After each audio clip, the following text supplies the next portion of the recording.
Hello, Internet. This is your captain speaking, Lester Nare, joined by my co-host and our resident PhD, as always, Krishna Chowdhury.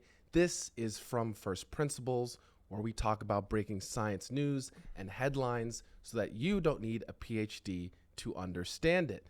This week, we're covering some fantastic stories, starting with thought crimes are now illegal, as scientists discover how to read our inner thoughts. No, this is not a line from Minority Report. It is a new study out of Stanford, followed up by finding genes that make us human. Maybe we actually are just hairless apes, but with a twist, as new study on genes from UC San Diego is helping us understand what exactly makes us human. Third story, diamonds get an upgrade. This is the first story my wife has actually cared about, as scientists in China are now able to grow stronger diamonds from the Center for High Pressure Science and Technology Advanced Research in Beijing. Hopefully this means we can stop exploiting the continent of Africa, but more at 11. And we will round out with our first retrospective as the UN designates 2025 the International Year of Quantum Mechanics. So we'll take a look back at the last 100 years of quantum and review how it all started. This is From First Principles.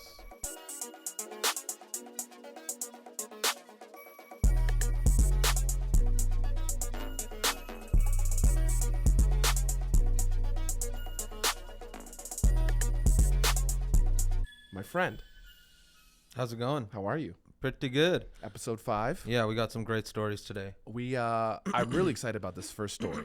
So the headline on this story coming out of Stanford, reading people's inner thoughts, meaning thought crimes are now officially illegal. Yeah. As scientists discover how to read our inner thoughts. And this one is, we got brain-computer interfaces, brain implants, my deepest, darkest private secrets are now accessible. Tell me what we got going on here. Yeah, this is a pretty crazy story. Inner thoughts, not just outer thoughts. Right. Not stuff that we're saying out loud. This is stuff that, we think about and we might not want anyone to know, right? Like I'm on the freeway, I get cut off by a car, I see who it is, inner thoughts. All right, inner thoughts that I don't want anyone to know. But turns out with this new tech, people might have access to it. Okay. So there are some pretty big ethical dilemmas, Obviously. right? But before we even get into that, let's talk about like why anybody would want to do this. Mm-hmm. Okay.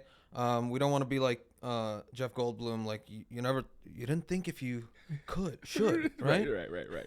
Yeah. So one of the real problems in neuroscience is trying to understand the brain from a functional sense, from like a causal sense of like what brain regions are doing what. Right. And on top of that, trying to get that understanding and try to help people with neurological disorders, with paralysis, with all sorts of like neural and cognitive impairments, right? So there are people who have severe paralysis, who develop it later on in life. Things like ALS or brainstem stroke, where they're completely left without control of their body. And they have this kind of locked in syndrome, where they're like totally conscious of the world, but they can't interact with it. They can't communicate with anything. And so for something like that, you would like to have a way for them to communicate. Okay. And that's fundamentally where this study is coming from. That's the entry point for this research study. Yes, that's the entry point where it's like, okay, can we use all of these technologies that we have with brain-computer interfaces and try to help people that have these kinds of severe debilitating paralysis?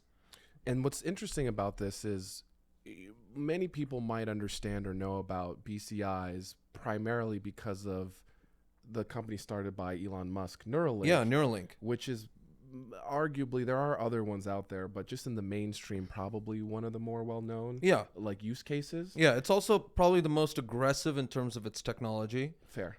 Fair. And so it's a similar space that we're operating in, but the study was primarily starting on focusing on like the medical entry point as opposed to the Matrix where we download jujitsu. Yeah. The point is not to to try and like download your inner thoughts. The point is to try to get these people with severe paralysis an ability to communicate with the world without having to resort to like really tedious avenues. Like before, people used to use eye tracking because like sometimes if you're paralyzed from the like spinal cord down, basically, you can still have control over your eyes. So you can use those eyes as a signal for like what this person is trying. Like you can train that person to like say that, you know, certain eye movements mean something. There's also this thing called like sip and puff switches, which are like you have like two things, one where you sip, one where you puff, and then those are two different signals from which you can like control like two different sort of electronic thingies. You're basically communicating binary. Yeah. And then that binary can get translated to like higher order communication. But you can imagine it's like super tedious, right? Yes. And for somebody who maybe doesn't even have that kind of ability to like control their mouth muscles, then they're just totally out of the dark, right? So one way, like the holy grail in this sort of thing is to bypass the entire active part of this communication and just go directly into somebody thinking what they're going to say and then have it be said. Think to action. Or yes, think straight to action. Right. And that's what this thing is doing. And it's actually pretty crazy the amount of tech that's involved here. It involves like first invasive electrophysiology, meaning like in the brain you're putting in electrodes and you're listening to neurons inside the brain, not on the outside with a scalp. Okay, so this is not headgear that you can just put on. No, this is invasive. You have to go. Yeah, you got to bore a hole and you got to stick a electrode down there. Okay, and then the second is you've got this input of all of your brain signals from all the neurons that are in whatever cortex that you put the electrode in. In this case, it's the motor cortex, and then that input needs to get translated into the output communication. Right. And this is where they used our favorite thing, artificial intelligence. All right, AI is back. Yeah. In this case, it's a very specific artificial intelligence paradigm. It's really just machine learning where they're learning from the input. How do I map from input to an output kind of vocabulary and communication? You have an input that's in brain language, and we need to output it into action language. Yeah, exactly. So the study goes as follows. They used 4 patients that have this kind of debilitating paralysis. And what they did was they targeted the motor cortex and they stuck in these electrodes. Now, these electrodes can be anywhere from like 100 little tiny electrodes. So electrodes are just like tiny little pieces of silicon that are connected to by wires.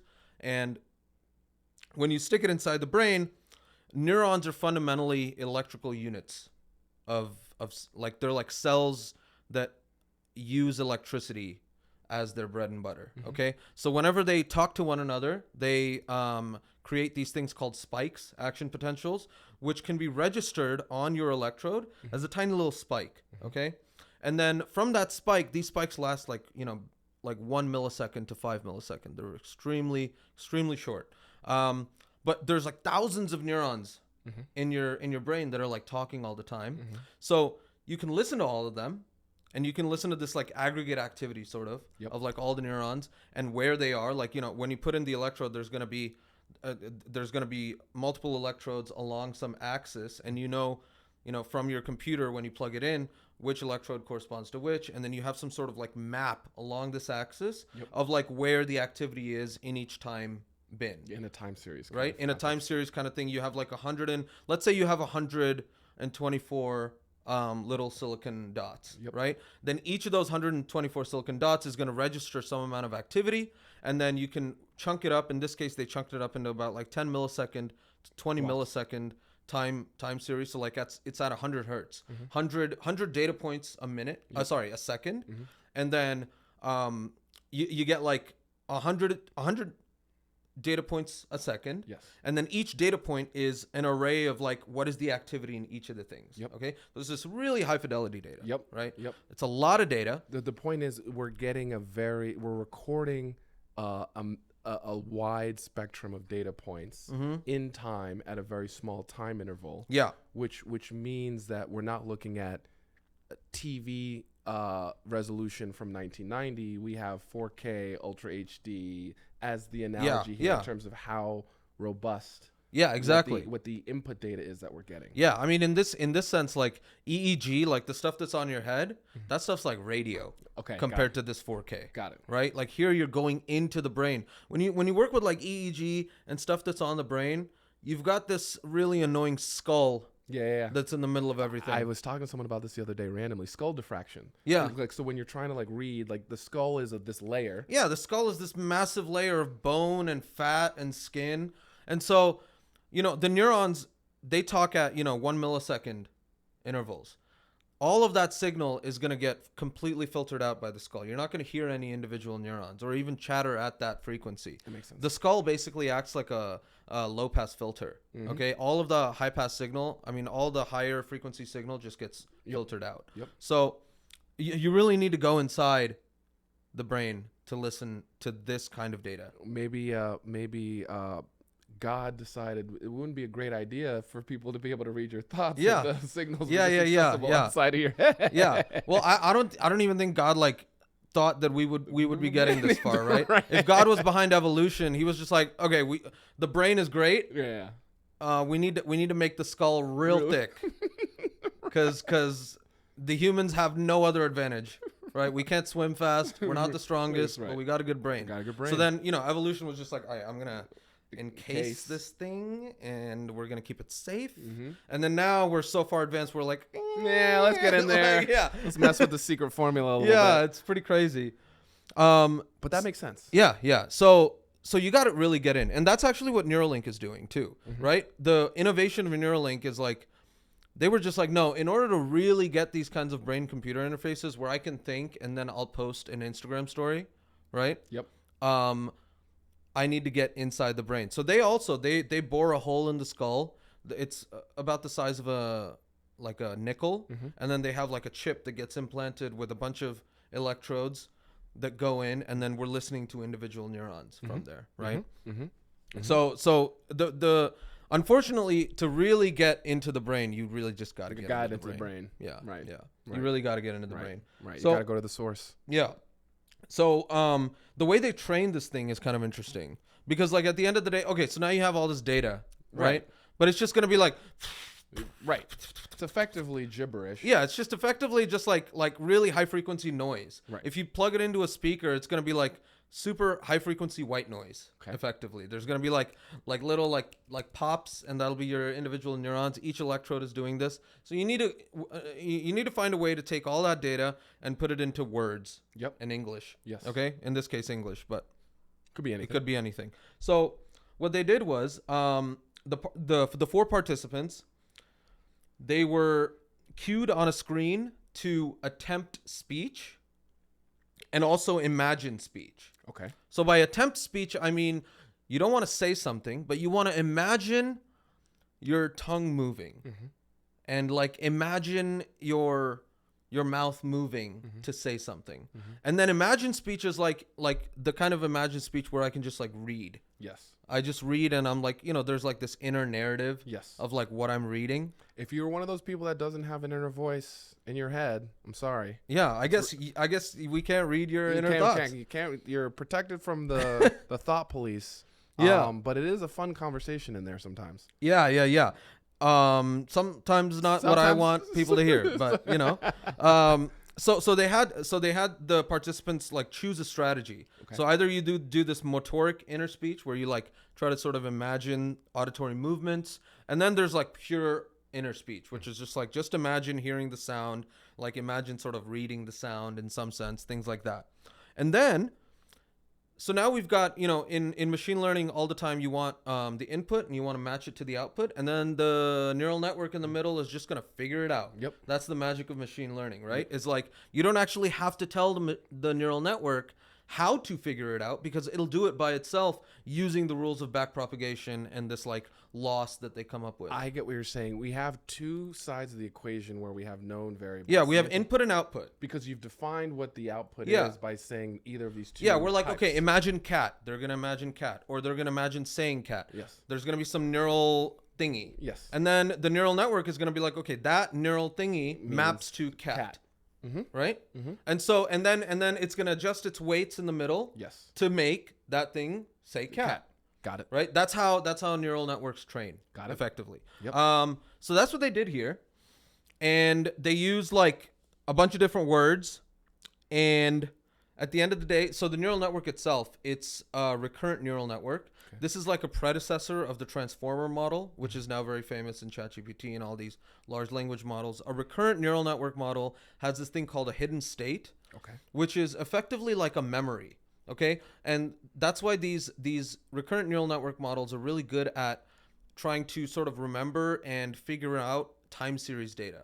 Got it. Okay. You can have these things called feed forward models where it's just like one layer of neurons talks to the next, talks to the next, talks to the next. This thing has a feedback loop. Instead of being a pure linear process. Feed forward. Right. Feed forward. Yeah. This thing has this back connection. Propagation. Yep. Yeah. Back propagation is the rule with which we set weights. Okay. Not to be confused with a backwards connection. Understood. Which is like where it's going back into its own hidden state and trying to see, okay, did this output sort of make sense with this hidden inner state? And so it's like it has this like sort of memory, you can say, where now it can keep track of temporal sequences, like time sequences, where it can keep track of the past. Right? What's interesting about the transformer model is they had to build memory as a separate component of what we now see in like the latest ChatGPT 5 and the latest thinking models, where if you open the little drop down, you can actually see that inner dialogue. Yeah. But what you're I think the point you're identifying is like that's that chain of thought type chain thing. of thought. Yeah. Which is, but it's a different thing.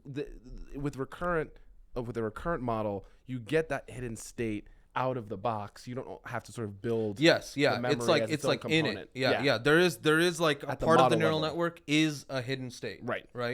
Yeah. That makes sense. Okay. Got it. Okay. So we have our. We went into the brain, we wired it up with these electrodes. We have this machine learning model in the middle, and we have the output in the framework of how they define the input and output to train the model so that it could actually learn what is this high frequency noise that's coming out of the brain actually mean. Yeah. And then the hidden so this neural network model here, which is the recurrent neural network, it puts out like representations, okay? And then from that, then they have a language model that takes that and then puts it into language. And that language model, they've used a transformer on one of them. They've also used another type of language model. I forget the name. I think it's in here somewhere.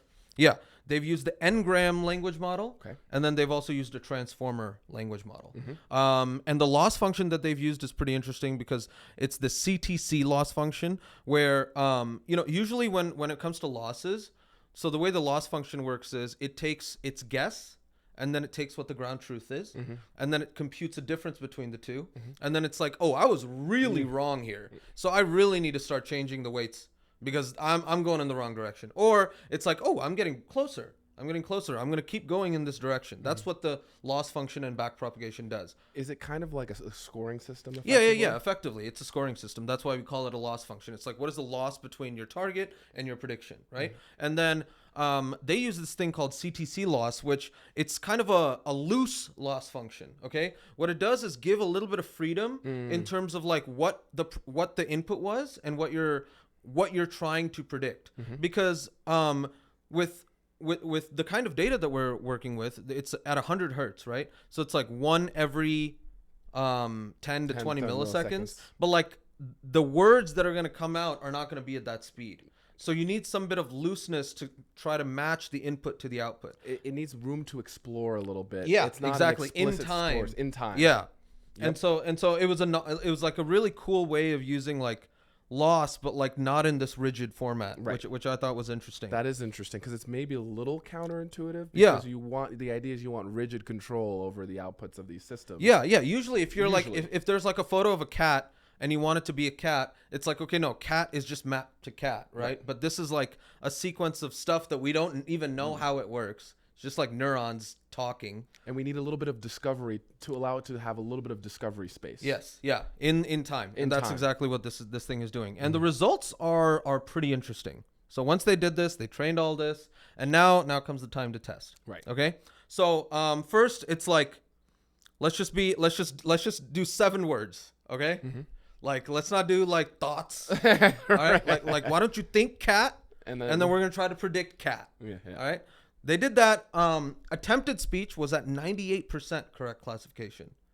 Okay. So that's even- attempted speech, meaning like they thought, okay, I'm gonna say the word cat. Yes. And then the neural network was like, ooh, I see cat being represented in the neurons. Even with grade deflation, Bro, that's an A plus. that's still an A+. That's an A plus. You know they don't have grade deflation anymore. We're not going to have this All right, conversation. no, that's for later. Because I'm pretty it is very Yeah. upsetting. Because I got wrecked. Yeah, 100%. Anyways, inner speech was at 72%. Okay. So you can see that like if they think the word cat and we want to predict the word cat, that's at 98. But if they just think about the word cat, but they're not trying to like say it, Right. then it's at 72. They're not trying to when you're not trying to trigger the motor function of speaking Exactly. the word. Yes, you got it is worse. But when you add the element of the thought plus trying to trigger the motor action of moving your mouth, moving your tongue, that almost the fidelity for us to make the match is better. Yep.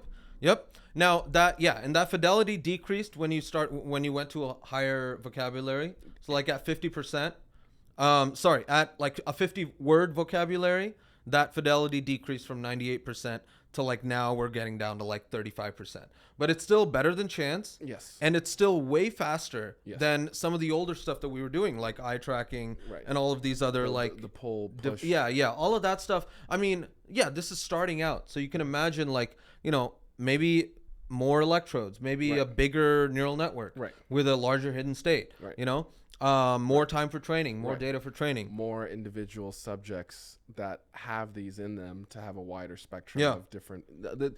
There's a variety of very straightforward implementations. Yeah, to like make this better. To make it better. Yeah. The fundamental point is that it's possible to get to a high level of efficacy in translating the input of an inner thought to the output and knowing with a level of certainty that that's the correct translation. That's right. And so we have a dictionary with 7 words in it. And now they're at 98, and now we got a dictionary of 50, and then they upgraded to a dictionary of 125,000. Oh, interesting. Yeah. And it was still like, way better than chance. Yes. It was at like 26% for inner speech, which means they're extrapolating from the map that was built with the 7 to try to arbitrarily map to this a whole No. They're not trying to. They built the map for each successive one. Okay. Yeah, Got it. they Got did it. build a map for each successive one. Okay. Okay. But it's still No. still First time. Yeah. First time's pretty damn good. Pretty dude. good. Yeah, and actually, I think they only built the map with the 50 word vocabulary, and then they tried it on this bigger one. Yes. And because the things sound kind of similar, like it was able to guess new novel words. Yes. It's pretty crazy. That's very very interesting. Yeah, but I think the coolest test Okay. is the following. Okay, so then they did something called the arrow recall test. Okay, this is a pretty familiar test for like psychological experiments where like you see arrows that are up, down, left, right, and things like that. And all you're doing is seeing them and then thinking about the arrow. And then this thing could say up, down. Mm-hmm. So even when they're not actively thinking, Mm-hmm. but they're like seeing stuff, Mm-hmm. this thing could pick up what they're like what the thinking brain, about. Yeah, right. Like almost in this like sub rosa brain process that's happening when you're seeing something. It is even and you're able thinking to, about it, right? Oh, right. I see an up arrow, and then this like thing is gonna up. Oh. And then the other thing they did was with numbers. They had like counting objects, Mhm. and then the thing would put out 1, 5. So it extrapolates beyond language. Exactly. To sort of like not like to like And- imagery. And crucially, these two tasks are not something that the neural network was trained on. Oh. That's what's insane. Yeah. Okay? These two tasks, the neural network was trained on, these are the neurons Yes. that are being activated Yes. when this person thinks about certain words. Okay? From Words. that mapping, it could then take, up, like it's seeing the guy is seeing an up arrow. The guy is counting 3 objects.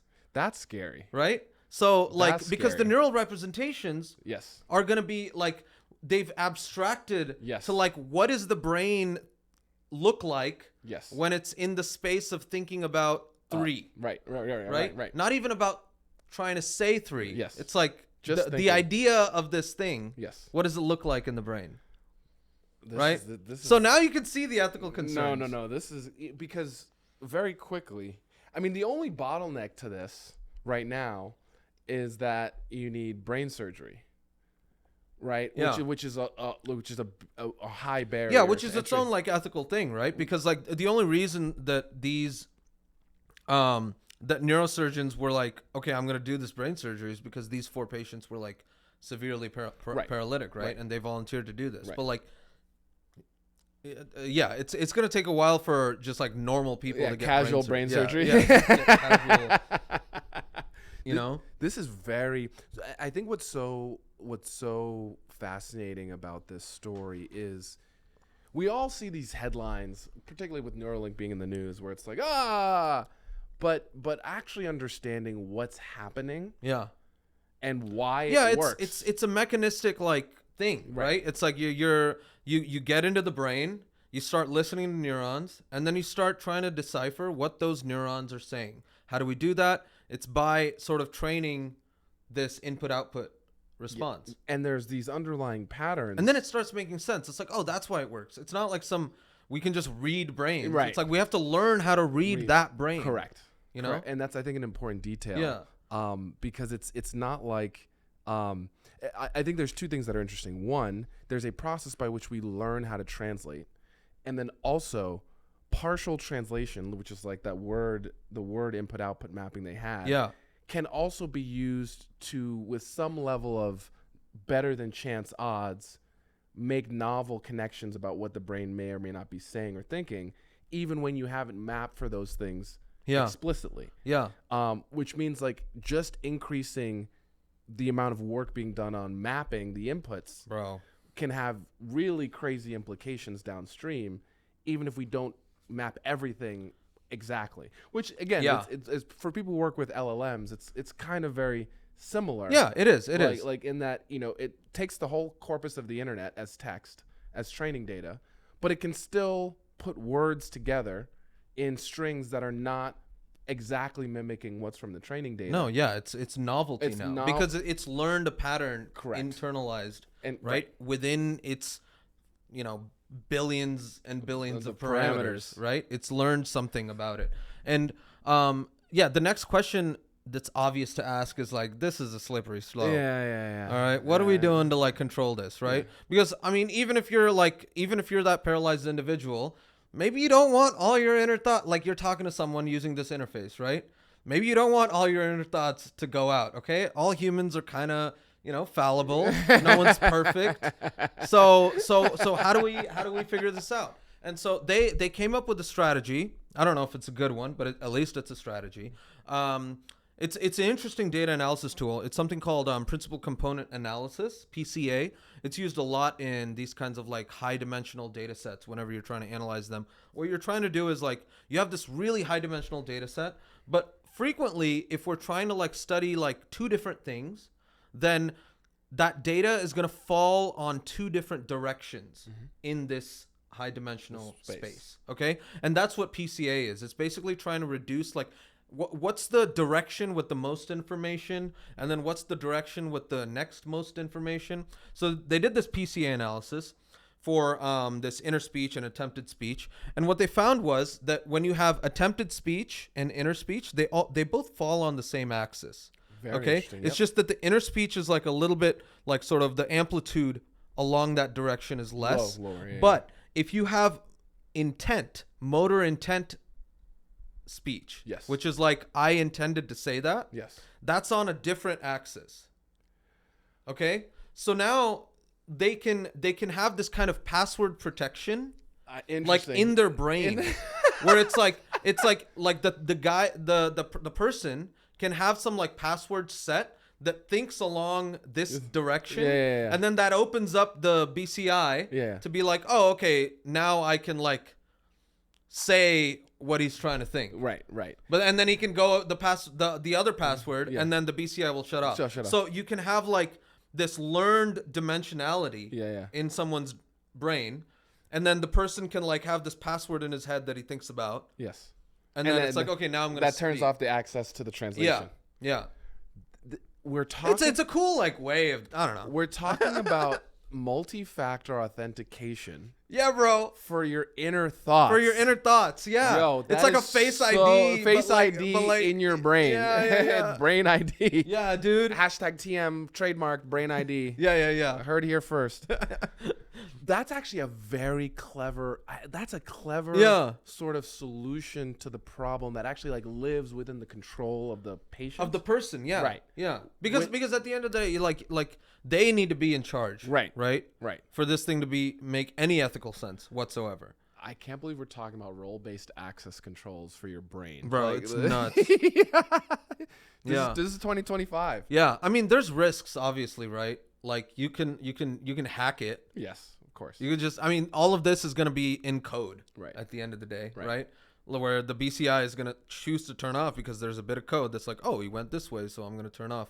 You can just hack it, and then it's like neuro hacking. Now you get like into the inner thoughts. I mean, this is literally the Right. the three-letter agencies are going to have, neural hackers Yeah. to Easy. to bypass your inner thought. Yeah, and then what started off as a medical tool Right. is going to turn into something totally different. Like you could have like espionage, 100%. surveillance, 100% counter like intel. counter intel. Oof. Yeah, no. Yeah, It's interrogation. interrogation. Yeah. Right? I mean, Like, what do they like call it? do I have a plead the fifth Yeah. inside my head? Yeah. Is that the Fourth Amendment, right? Or, Yeah, I plead the fifth. Yeah. No, Oh, it's so like the it's Fifth Amendment. it's my right to not incriminate myself. Self-incriminate. Right. Yeah, right? Right. Although I don't know, the Constitution is kind of loose today, so This almost it's very true. It's Yeah. I think the fourth is the right to not having a legal search and seizure, but they can just search your brain. yeah. Like there are so many implications. There's so many implications, right? the The founding fathers didn't know No, we'd be doing this bullshit. Like, the fact that we're talking about the constitutional implications of brain-computer Yeah. interfaces is crazy that we're talking about this in 2025. and I think it like papers like this really start putting an impetus on us as a society Right. to start talking about this in a much more serious way. Right. Like we've had social media Yes. and our data online Yes. for 20 plus years now. Yes. And there's barely any legislation Right. in Congress trying to deal with like data privacy rights. Which I've actually worked on, like public advocacy Yeah. work to push for data privacy laws. And it's nuts, dude. And it's It's everyone, been 20 years since everyone's been on Facebook talking about random nonsense. and it's not that controversial of an issue, and it's weirdly caught up in political dynamics of who's being censored more, which is like irrelevant to the point of data privacy. But that's Yeah. the discussion has become now. We're being more censored than you in online speech.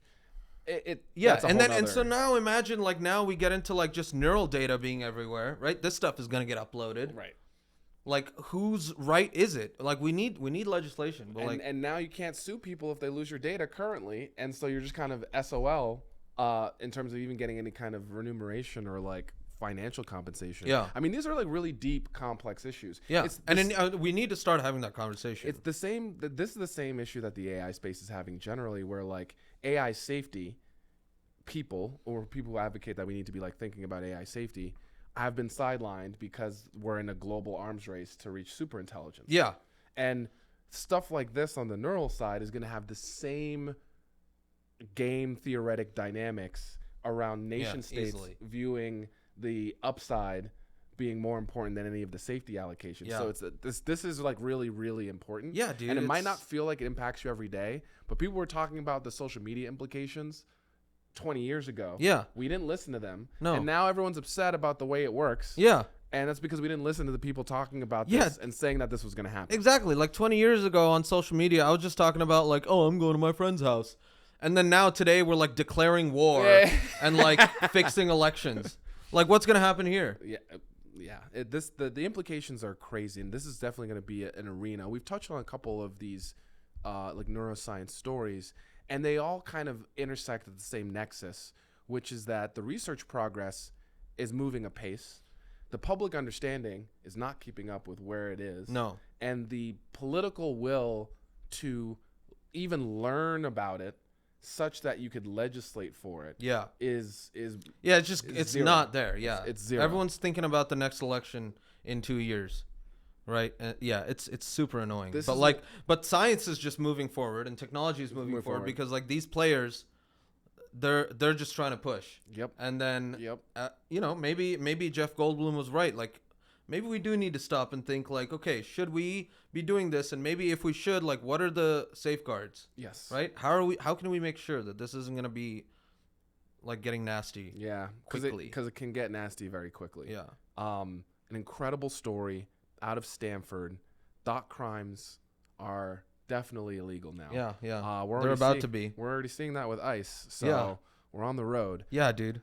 On that depressing note, we'll do a hard pivot. It's not totally depressing, I No, will say, no, right? that's Like, I true. mean, That's the true. prospect of like giving Yes. paralyzed individuals the ability to A new lease on communicate like is pretty awesome. But at the 100%. same time, yeah. Especially for folks who either have someone in their family or in their network or their friends that are impacted by something like that, or your parents, Yeah. right? As you get older, parents, naturally we all have these neurodegenerative diseases. Yeah, I and mean, like things. if we get someone like Stephen Hawking around today, Right. they could be using something like this instead Right. of like the computer interface, Right. right?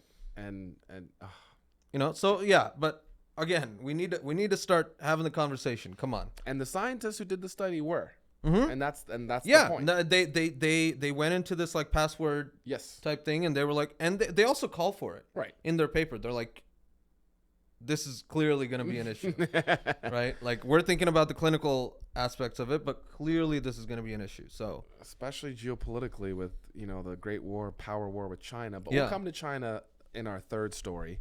Our second story is about finding genes that make us human. This is where I said maybe we actually are just hairless apes. Yeah. But this new study brings a little twist from UC San Diego that's helping us understand what exactly makes us human. So the byline is this UCSD team discovery comes from their investigation of human accelerated regions, HARs, sections of the human genome that have accumulated an unusually high level of mutations as humans have evolved. And so how is this new HARs, why is this, like, help me understand what it is and why it's giving us a better understanding of our evolutionary background. yeah, I mean it's a fascinating question, right? Like what is it that makes us human? It's something that I think it's probably one of the oldest questions ever, right? Like we have in Greek mythology we have Pandora's box, like this thing that gave us reason and whatever. And then in all sorts of mythological traditions we have that. In the 2001 Space Odyssey, Yes. you've got like the monolith that the apes touch, and then all of a sudden they get reason and they get tools and things like that.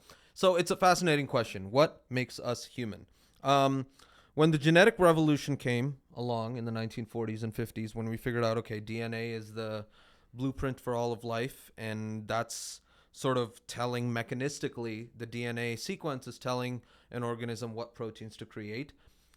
That became the central focus, right? And there was this thing called the central dogma, which sounds just as bad as it is, okay? These biologists, they called it themselves. I don't understand them, okay? Like a dogma? Okay. Anyways, like the central dogma was you go from DNA Yes. to mRNA and RNA, which is this intermediary, and from RNA you get to proteins. Okay? And so the thing that really matters is the DNA that makes proteins. Okay? Then we got into big sequencing projects. Okay, the Human Genome Project started. Yes. After the Human Genome Project was finished in like early 2000s, then we had something called the 1,000 Genomes Project, because the human genome is like they were just sequencing one dude's DNA, right? And it's like probably a white dude, And then with the 1,000 Genomes Project, now you get this diversity of human genomes to see like, okay, how are the different human genomes different? Turns out not a lot, very few differences. And then we started also sequencing our closest living relative. I shouldn't say ancestor because we had a common ancestor, but our closest living relative, the chimpanzee. So we 23andMe'd the chimpanzee. Yes, we 23andMe'd the chimpanzee, and we also 23andMe'd ourselves. And then now we compare the two. And surprise, surprise, there's very, very few differences. Okay? So when people call me a chimpanzee, I can't really complain. Is that Yeah, what you're yeah. saying? You're actually being unreasonable. Okay, but actually, they should be calling each other chimpanzees. Like we're all part of the same like sort of ape family, and there's something like 98% similarities between the chimpanzee genome and the human genome. So now we reach this kind of like conundrum. Whereas like there's not that many differences, and clearly we are like way different. Yeah, at the genetic level, at the base pair level, there's not that many. That many differences, like 2%. But then when we get to this, when we get to this, we're like, holy shit! Once we go through the mRNA that translates, and proteins get created. Now I can read inner thoughts. Right. Okay. So how are we? What's the gap here? Right. So there was a paradigm shift in sort of the mid 2000s. Where we started going away from the central dogma, okay?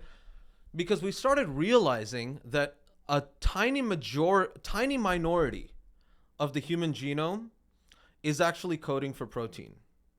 Oh, interesting. Okay? So we have these long set of base pairs. We have like billions of base pairs. And only like some And only a small, less than 10%. Is actually, less than 10% are coding for actual proteins. Which was the whole point of the central dogma. It's like, oh, DNA makes proteins. Like, different DNA, different proteins. But here we're like, different DNA, same protein. Because like the changes are no longer in the protein coding part of the DNA. We're actually seeing that a lot of the changes are happening outside, in a part of the DNA that used to be called junk DNA, because we didn't know any better. Okay? Then we started thinking about genetics. How does it work? Okay? We started discovering things called promoters. Okay? So not for the club, all right? No. We're not shaking ass. Kind of, though. Okay. You know how a promoter like finds hot girls and then brings them to the club? Yes. A promoter on DNA finds the transcription machinery, like RNA polymerase, and brings it to transcribe a segment of DNA into RNA. I can't believe we're talking about janky promoters and DNA. Yeah, dude, they're just as they're probably as smelly and as shady. You know, they sit right next to the bit of the DNA. Right, the club is right here, and then they're sitting right next to it, and they're like, "Come on!" And then the guy comes, and then RNA polymerase goes and transcribes the bit of DNA. So that's what a promoter does. That thing is outside of the part that's making a protein. But it's extremely really important in terms of getting that protein to be made. Right. Because if you got a club without a promoter, right. No hot girls. No, it's a bad Nobody club. wants to go. No one wants all right? to go. And then the dudes don't want to spend $200 on a fucking, Smirnoff vodka. You know? Yeah. So you need the promoter to start bringing in the transcription machinery to actually translate this thing. So the DNA defines 10% defines what proteins need to be created. Yeah, less than 10. Less than 10. Even, yeah. But there's this intermediary function, which is these promoters that are actually who brings all of the stuff together to actually make the transcription happen. On top of that, that's not it. The promoter is not it. There's also something called an enhancer. Okay. Which can be very far away. The promoter usually sits right next to the thing that you want to transcribe, right? Because the Lego block comes, the RNA polymerase comes, binds to the promoter is like this way, and then it goes ta-ta-ta-ta-ta, and then it like makes the mRNA. The mRNA then goes outside and becomes a protein, right? You've got an enhancer, which is kind of like a volume control on the promoter. Okay? Which, now this enhancer can be very far away on the bit of DNA. Okay. And like the DNA can like fold such that an enhancer that was really far away is going to come closer and then like start promoting the transcription of this thing. So the enhancer acts kind of like a volume control. Got it. On this gene. Yes. And it has and so you've got all of these sort of different machinery that's found in the junk part of the DNA, the part that doesn't do any protein synthesis, which previously was thought to be not relevant. Yeah, it was just like a relic. Right. Yeah, right, people like thought, oh, it's just like there because like maybe the genetic machinery is like lazy and didn't get rid of it. It was the appendix. It just wants to like we're just hoarders. We're like DNA hoarders. Right. And we're not getting rid of the junk DNA. But it turns out all of this stuff is important and might be the most important for trying to figure out why we are human. In retrospect, it was probably naive to think that way. Yes. But I can't fault them because like at the time, you don't know what the hell like at the time. At the time, even getting that far was like, dude, we're like like I can make like insulin. Right. This is insane. Right. Like I can make human insulin in a bacteria. This is what holy like Right. So they're doing the best they can. But the question now shifts, Right. right? About like what makes us human. There's no longer this like black monolith one gene Yes. to rule them all. Right. Now the question shifts from what are the genes that make us human to what is the machinery and the Right. control mechanism Right. that affects the already existing genes Yeah. that make us human. Right. Okay? Right. And that's where these human accelerated regions come in. Okay. Okay. Because the idea here, I think I see where this is going, is that the machinery, That's the thing that's changing. that's the thing that's changing, that has created the diversion between us and our nearest, cousins, the chimpanzees. Yes, exactly. The nearest existing cousins, for human accelerated regions, now that we have like this template of chimpanzee DNA, we've got the human DNA. Yep. Okay, now we can compare and contrast, right? Yes. So human accelerated regions are regions that have two characteristics. Okay. The first characteristic is this region is conserved across vertebrates. So it's found in chickens, it's found in like all sorts of stuff. Not just like humans and chimpanzees, but like all over the place. Meaning this part is just like super important For all life. like mammals and Yeah. like vertebrates and Yeah. like life, big formed life in general. Okay. Okay. The second characteristic is between chimpanzees and humans, there's been hella way more mutations than there should have been over the past like 6 million years or 10 million years that we've had since evolving. Whatever snippet of DNA there is, there's way more changes than there should be by chance. So as an analogy, I'm going to make a video game analogy. Yeah. The first set you talked about is like buying the game. And then the second set's like the expansion pack. Yeah. And like we have the expansion pack that has like extra levels. Yeah, and yeah, all all this this, stuff. yeah. But the game is like has to be really good that everybody has it. Right. Yeah. You know? Everyone has the game. Yeah. But only we have the super cool Yeah, expansion yeah, pack. yeah. Like we bought all the skins. You know? Right. Yeah. So this particular, human accelerated regions, they sort of started becoming a thing in the 2000s. Okay. The first one, HAR1, was a gene that was identified, and it was like there was this correlation between the gene, the presence of that gene, and its expression in brains. So we're like, ooh, okay, like this human accelerator region is like affecting brain development. Nice. There was another one, HAR2.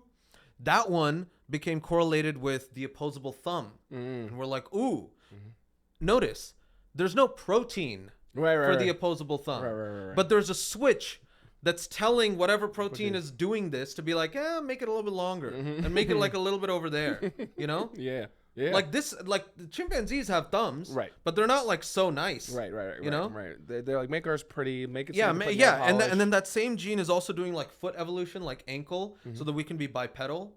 Yep. So now you start getting this like, correlation between human accelerated regions and human characteristics. So just to make sure I'm tracking on this, because this is so fascinating, the machinery that you're talking about, right? So like the insight, one of the key insights here among many is that the machinery that's dictating the protein synthesis has different instruction manuals Yeah, particularly in these HARs. yeah. Well, these HARs are the sort of instruction manual. Instruction manual. Okay, on got it. how to use that protein, how much to use, Got it. You know? Got it. Right. when to use. When to use. And so what's interesting is then that totally changes the picture of trying to then now map how, even though 98%, 99% of the base pairs are similar, Yeah, the differences in this machinery are not only great in that first set, which all vertebrates have, etc., but also in the second set where there's a difference between us and chimps have this special set of stuff. Yeah. But ours is even more extra even special. more extra special. Yeah. There's a bunch of mutations in these HARs. We've got 3,000 HARs. Okay. But the problem until now, and this is where the study is like, I think it's a beautiful exercise in science. Okay. The reason for that is, so before like HARs were pretty hard to nail down what is actually happening, because frequently they affect brain development and like just brain in general. It's like really hard to study. Okay, without the current tools that we have now, this kind of study would only be possible in like today's world. Because of the other tools. Yeah, and because technology because all of the stuff that they did to go from correlation, which is what I told you about, HAR2, opposable thumbs, it's kind of related, to now they've done a suite of experimental protocols that can give causation links from HAR-123, which is what they're studying here, all the way to what is happening in the brain. Okay? Wow. And that's what we're going to go through. Okay. Okay? So, first, you've got to identify HAR-123, right? How do you do that? Well, so it's a 442 base pair segment, and there were 9 differences. Might not sound like a lot, but it's actually pretty significant. Okay, so the mammalian mutation rate is about like 1 part in 10 to the 9 per year. So 1 part, like 1 in a billion base pairs per year, mutates, right? So we've the divergence is maybe, let's say, 6 million years. So 6 million times divided by 1 billion, that's going to give you 6 divided by 1,000. Okay, so for every 1,000 base pairs, we should have about 6 changes. Okay. Now, which means for 442 nucleotides, we should have about 2 or 3. We've got 9. Okay. Yeah. Like statistically, now you can start doing this math. Right. Where it's like we're expecting 2 or 3. This isn't 4 or 5. This is 9. It's a 3 so over 3 times. Yeah, 3 times. Right. Which means like, and because this is a nice binomial distribution, we can like calculate the probability for that. And it's like, no, this is not by chance. Like this is sort of like evolution kind of directed HAR-123 to change in this direction. You know who's gonna perk up when you hear that? What? Who? All the people, all the alien people. Oh, really? Yeah, because the core story is we were genetically engineered by the aliens, and that explains divergence in our evolution. Okay, well, if aliens are natural selection in some abstract way, I don't even know, then I guess it makes sense. Because we are genetically sort of engineered, but through a process of natural selection, right? It's just like those who got this were like way smarter, I guess. Yeah. And so they were like, and then back then there's no like society or ethics. Yeah. So the other people just like die. Yeah. Right. And then, you know, like now it's like, okay, but like back then, so this is how you would have some kind of genetic drift like that, right? Like those who are smarter, procreate more, and then you get genetic drift in this direction. So then this is how HAR-123 starts sort of coming in. Okay. So first thing they got to do is establish what is HAR-123. Okay. So they what they did was they do this thing called a luciferase assay, where they attach it to they basically attach it to a plasmid that has this luciferase protein, and then the HAR-123 when it gets activated, it's going to activate the luciferase, and then it's going to glow. And then so now you've established it as an enhancer. Okay. So now it's like, okay, HAR-123 is an enhancer. Not a promoter. It's an enhancer. Okay. So we've proven that it's enhancer activity. Next thing we're going to do is we're going to say, okay, where does this enhancer express itself? Okay. This one's interesting. So they use something called mouse transgenic enhancer assay. Oh my God. Did you see this story? No. About transgenic mice in the news? If you can imagine. Okay, let's hear it. There's been a lot of defunding of government programs. Oh, no way. And one of the programs that got all these headlines was the woke left is trying to make mice trans because they didn't know what the words trans. I swear to God. No. We'll put it up in the video. Yeah. This was a whole thing like maybe 3 months ago. So this does not mean that you're making mice trans. No. Transgenic meaning like they're genetically altered. They're like lab specific mice that are not found in the wild. And they couldn't care less about their. I didn't mean to get you off your sexual. But I mean, the government is now literally not allowing funding for studies that involve doing stuff with transgenic mice, which means that's gonna cripple. I know. I know. Genetic studies, though. I know. That's gonna like. I know. Like this is like a bread and butter for a lot of these labs. I know.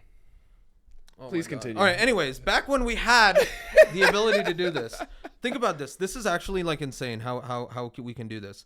So we take a mouse like embryo. Yes. Okay. And then we're gonna stick in this HAR-123 with an assay that's gonna make it like whenever this thing gets expressed, the stuff is gonna glow. Okay.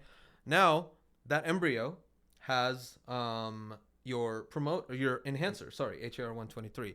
You're gonna stick that into a mom, and then they're gonna make babies. Then you can DNA sequence the babies to make sure that they have that. Yep. And then whatever babies that have that, then you create more of those. And then now what you can do is when the young mice, the prenatal mice, are developing, you can halt their development, and then you can look for where in their brain this particular enhancer is being expressed. Oh my, that's okay. Yep. You see what I'm saying? Yeah. And you can only do this with like now modern day like technology. Right.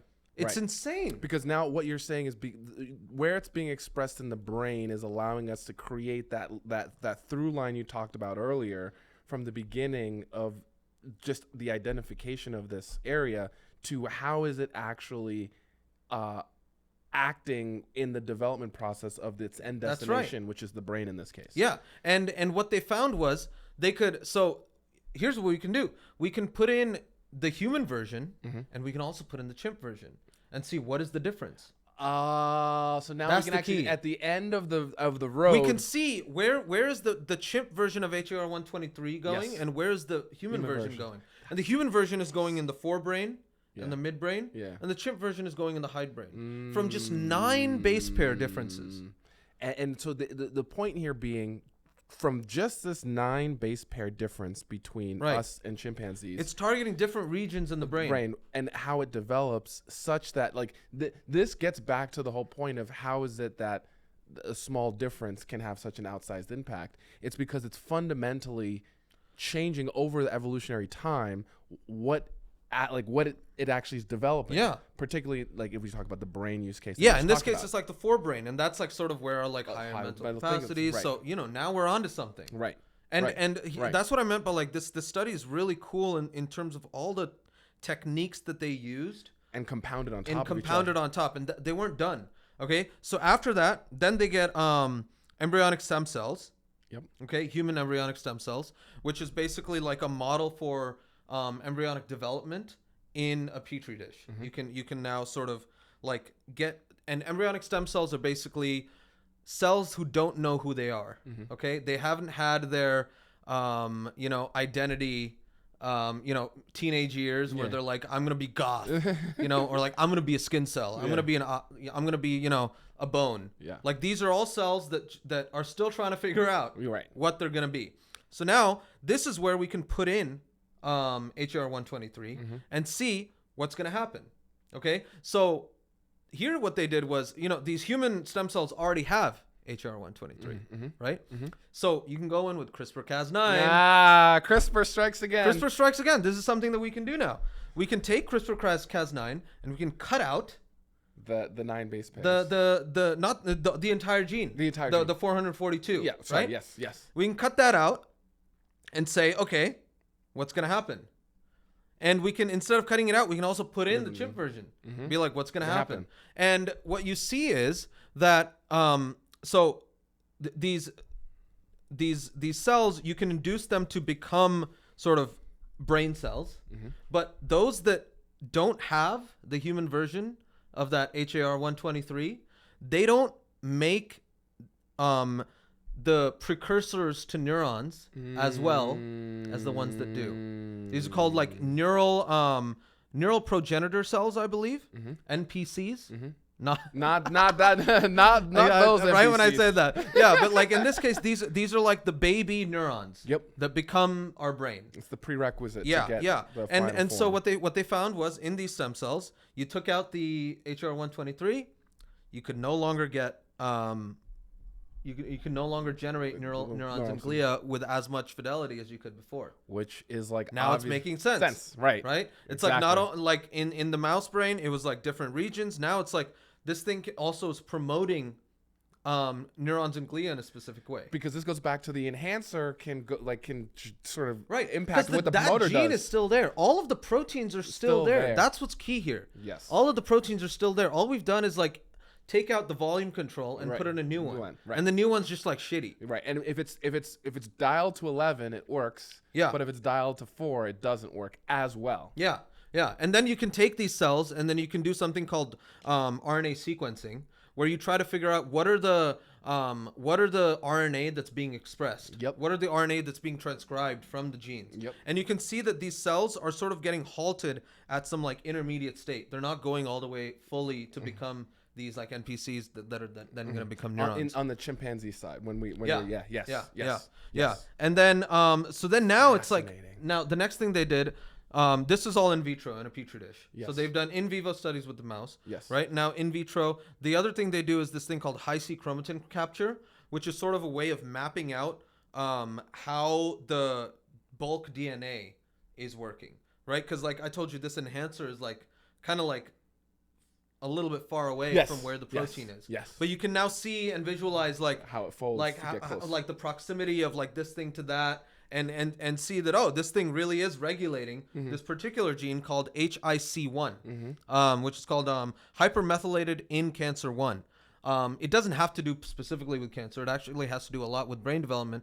But because of historical reasons, it was first found in the 1990s as having to do something with cancers. And then they're like, we're going to name it hypermethylated in cancer 1. So now that's just like what we're stuck with.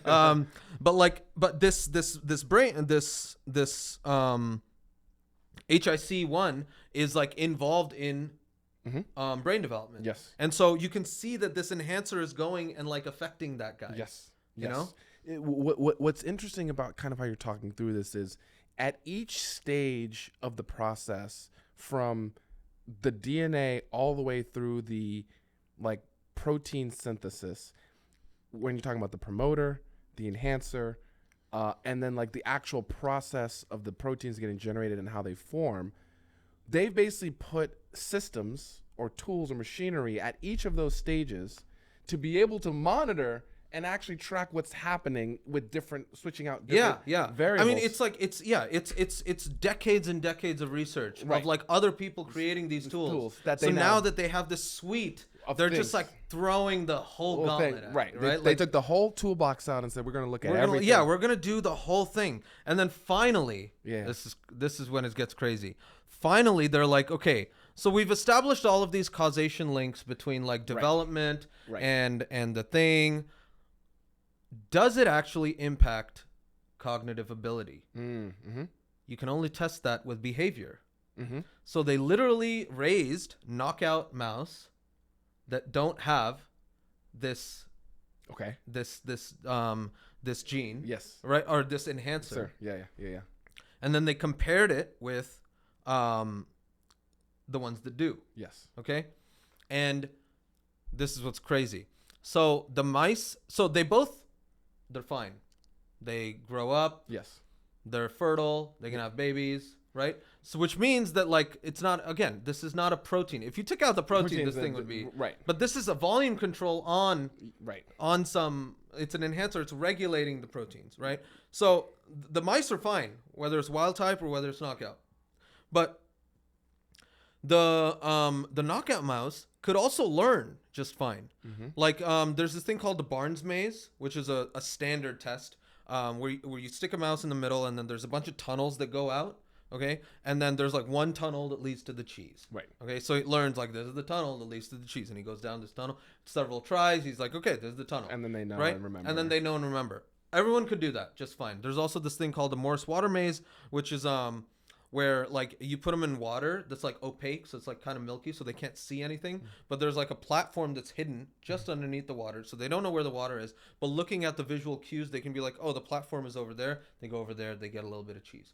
Okay, they can do those fine. Mm-hmm. But now, what if we do a reversal test where we change where the platform is, or we change which tunnel has the cheese? The wild type might they're gonna go down. They're gonna be like, the fuck, where's the cheese? Yeah. They're gonna come back. They're gonna try everything else, find the one, and then relearn immediately. Be like, okay, this is the new one. Yep. Same with the Morse water maze. You take out the platform. They go swim over there. They're like, where's the platform? It's not here. They keep swimming. They find the new platform. They're still able to figure it out. They learn pretty quickly that this is the new platform. They go there. They get the reward. The ones without HR 123 could not do that. Once they learned it, they were just stuck in that behavior. This sort of relearning paradigm. Now, it's kind of dangerous to like take this and extrapolate to like what humans are doing for learning, right? Because the mouse brain is different. But what the point of this thing is that like it's not impairing the brain even, Right. but it's impairing like specific qualities when it Right. comes to learning. Right. Right. Right? And learning behavior. And it's like very specific. Right. So imagine what it's doing in the brain of a human being, right? Compared to a chimpanzee. Mm-hmm. Right? Mhm. It's an incredible paper because it's like going all the way from the bioinformatics of, okay, we've identified using mathematics and using like this kind of matching that maybe this is something we can target. Now all the way to, we've got all of these like cell and developmental techniques that we can like put it through. Mm-hmm. And then also now this in vivo study of like behavior. Right. It's like the full vertical integration Right. Right. of this. And you can see of where the this diversions HAR-123. happen at each of those specific steps Yeah. in that process. Yeah, it's pretty crazy. Which is like, it's more than pretty crazy. Yeah. Um, It's just such a cool like story. It's like they really like closed the book. They wrote every chapter. yeah. You know? That's actually fascinating. I mean, that's so. I mean, I imagine just like we talk a lot about experimental design. Yeah, I on love the show, experimental design. and I think it's like, how do we know what we know? Well, this is how we know. This is how we know what we know, and I think it's so important to talk about the experimental design because again, people don't have context or understanding for like how deeply complex the process is to get to this headline, which is. Yeah. You know, humans are 99% genetically identical chimpanzees. How does the other 1% make us different? It's not intuitive when you think of that 1% in the headline. No.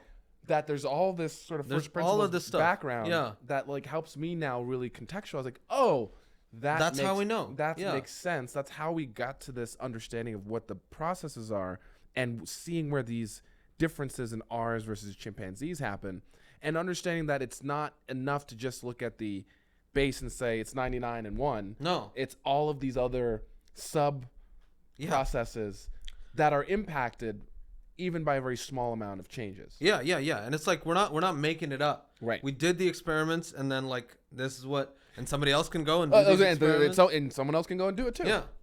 Maybe not the transgenic mice thing though, unfortunately. Yeah, unfortunately, yeah. These guys Unless got we get it. more funding. Which Oh is, my God. I know. Yeah. It's so crazy. What a great story. Look, California, by the way, was our first two stories. Stanford. Oh yeah. UC San Diego. Easy. The Republic of California continues Easy. to be the shining light on a hill. Yeah. And Yeah, maybe Gavin Newsom's gonna be like, you know what? We are gonna keep transgenic mice. That's true. He's the guy who can do what he wants. He can do what he wants. We do have an $80 billion surplus that we give back to federal government. You can That's take, right. Take $1 billion or $2 billion off the top. Yeah, easy. So we're now going to go across the pond, but in the opposite direction of Yes. the pond that people normally associate with that phrase, from California all the way to Beijing, where we have learned that diamonds have gotten an upgrade. My wife immediately texted me when she saw the stories for today. Oh, nice. And was like, I want you to tell me about this one after you're done. Nice. This is out of the Center for High Pressure Science and Technology Advanced Research in Beijing, where apparently scientists are able to create extra hard hexagonal diamonds in the lab that are up to 60% stronger than normal diamonds and can be used to create super tough drilling and cutting tools for industrial applications. Sorry, honey, this is not Tiffany's. No. But interesting nonetheless. So help me understand what exactly is going on with this new lab-grown diamond stuff. Yeah. So diamonds, girl's best friend. Yes. Usually when we think about diamonds, we're thinking about the thing that you're gonna buy for your girl when you want to get the government involved. Yes. You know. Yeah, we love the government involved. The diamond is a pure form of carbon. Okay. Okay. Something called an allotrope. There's nothing other than carbon in diamond. Okay. Okay. Which is pretty cool. That's pretty cool. There's very few elements that actually do this kind of thing, where they form like a solid that is only that. And it's like a compound.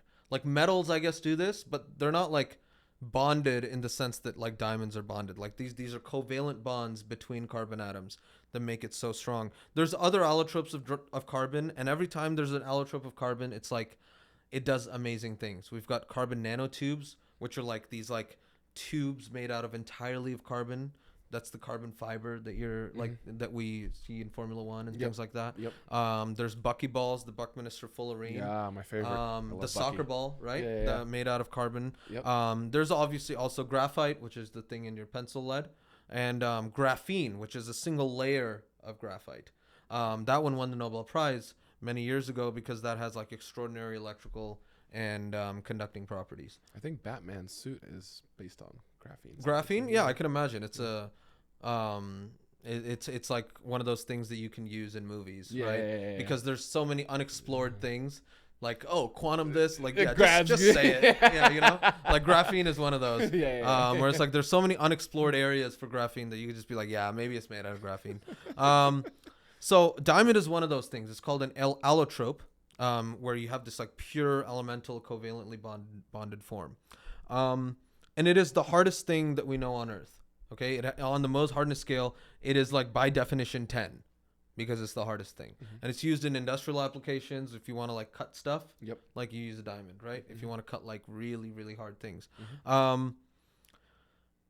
We used to think the diamond was the hardest thing. And like we had sort of exhausted the possibilities on all the things that carbon could be. Okay. And then people started looking at this thing called the Canyon Diablo meteorite, which is the meteorite that fell on Arizona 50,000 years ago. Have you been to Meteor Crater? I know of it. I've never been. Yeah, it's right off the I think it's off the 40 freeway. 40, yep. Yeah, on your way from like Grand Canyon to Albuquerque.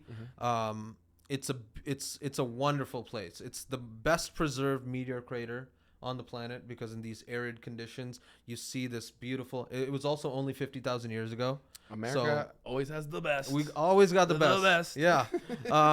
And so it was also like one of the first places that my dad visited when he came to America from India. So I remember when I was like in India, I was like seeing like photos of the meteor crater going like, that's crazy, you know? So people found the meteorite for this thing. It's a massive meteorite called the Canyon Diablo meteorite, 640 kilograms. And in this, people started doing like chemical analyses, and they thought they saw another form of a diamond. Okay. It was called Lonsdaleite. Okay. And it was this elusive hexagonal thing that people had theorized existed, but maybe it was in there. Very trace amounts. And there was controversy, like, are you really seeing what you're seeing? Like, is this real? People started doing theoretical modeling of it and were like, this thing would be even harder than diamond if it was true. The hypothesis is that whatever carbon was in the meteorite, it slammed, like this meteorite was so big that it didn't just like burn up in the Earth's atmosphere, actually slammed into the ground, right? And when it slammed into the ground, that carbon in all that high temperature and pressure fused into this new form. Which makes sense. Of Leon's, yeah, and it makes sense. So, and you see these like trace amounts, but ever since then, people have been on the hunt to try to make this thing, okay? Because it's going to be kind of like holy grail for material science, right? You're going to get even harder than diamond. You're going to get novel electrical properties. Perhaps you can start using it in like quantum computers and like all sorts of stuff, right? So you want to try and make it first. But it ended up being extremely hard to make. Okay. The reason for that is people were basically trying to put carbon under a lot of stress to hope for making this like structure. They should just put them in Princeton during grade deflation. That'll be plenty of stress. Dude. Yeah. During finals week, easy. That's where diamonds are made. So they're trying to make this hexagonal diamond. Yes. Right? The normal diamonds that we have, those are called cubic diamonds. Okay? And that's because like the way that the bonds all work, it looks like it's got this like cubic form that repeats over and over. In the hexagonal diamond, you're gonna get hexagonal close packing, where like the bonds are now slightly different, but in this like weird hexagonal heterostructure that like with like two different bond lengths, that becomes extremely nice and tight. So you're trying to make this thing. Everyone's process is basically the same: high stress, high temperature, high pressure. What these guys did was they were like, we need to control this thing really, really well in order to actually make it. Okay. So their setup is actually kind of crazy. their setup is they've got a diamond anvil press. Okay. They're trying to reach pressures that are insane. Mm-hmm. 200,000 times the atmospheric pressure. Okay. Yeah. So Marianas Trench is like 1,000 atmospheres. Oh, This is wow. 200 times the pressure that you see in Marianas Trench. The highest pressure in the natural Yeah. environment that we have. So how do we achieve that pressure without blowing everything up? Right. Well, you use the best thing there is, which is a diamond. You make a press out of diamonds. Oh my god. It's called a diamond anvil press. Diamonds on diamonds. Yeah. They're using the old diamond Yeah. to make the new diamond. That's so funny. Right? Yeah. It's kind of cool. So they've got this diamond anvil cell that goes in like this. Yeah. Okay. And in that you can now start squishing everything. So it goes to extremely high pressure. Inside that thing, they put in a single crystal of graphite. Okay. This is like the lead in your pencil is graphite, but it's not a single crystal. It's usually like sheared layers, which is why you can like write with it like shears off. This is a single crystal. So you've got these hexagonal lattices that are on top of each other that are connected by van der Waals forces, which are like just loose forces. They're not covalently bonded. Got it. Like the layer within the layer itself, these hexagons are a bunch of carbons that are covalently bonded, but the two layers are not covalently bonded. What we want to get is hexagonal layers that are now covalently bonded in like this like crazy hexagonal sort of crystal, right? So they start with a single crystal like that. They pump it with all this pressure. They have lasers that are heating it through the diamond. Always have lasers. Always have lasers. When all has failed, just shine some lasers on it, heat it up. So they're heating up this thing to like 1,000 to like 1,500 degrees Celsius. Yeah. So like 2,000, 3,000 degrees Fahrenheit. And then they create this structure that they think is this hexagonal diamond. And not only that, they haven't created like trace amounts. They've created something like that's as big as a millimeter. Which sounds like small, but like, dude, that's what, 10 to the 20 atoms. Yeah, it's a lot. Yeah. That's a lot. Yeah, and also it's a novel technique. Yeah. Right. So they have to like first create even a millimeter. Even a millimeter's worth, right? Like people had done way less. Right. Where like you got to go into with the electron microscope and be like, hey, right there, see, like that little part there has got a hexagonal diamond. That's a diamond. Yeah. But here it's like, okay, a millimeter, I can like see that with my naked eye. Yeah. So they finally did this, and the first thing everyone's gonna do is say, nah. Yeah. Right. You didn't do it. Right. So they, again, just like those previous stories that we've had, we're going to run through a suite of tests to make sure that we're talking about what we're talking about. So they did X-ray diffraction, which is the idea of shooting X-rays at a crystal. The X-rays are going to diffract in a certain way, and depending on the crystal structure of the atoms, they're going to diffract and create an image of where the X-rays bounced off. And that'll tell you sort of the bond spacing and like the bond angles and things like that. Yep. Things match. Yep. So you can know if those hexagonal layers actually like ended up covalently bonding. Yeah. And like the spacing of it, like is it 1.5 angstroms? Is it 1 angstrom? Like down to like hydrogen like atom length type stuff. They also do high resolution transmission electron microscopy. That's just the standard thing. You got to put it in there. You got to see, you got like the little hexagonal structures. So that's nice. They also did something called Raman spectroscopy, named after C.V. Raman, my guy from India, the first Nobel Prize winner in physics from India. Raman spectroscopy is the idea that molecules vibrate, right?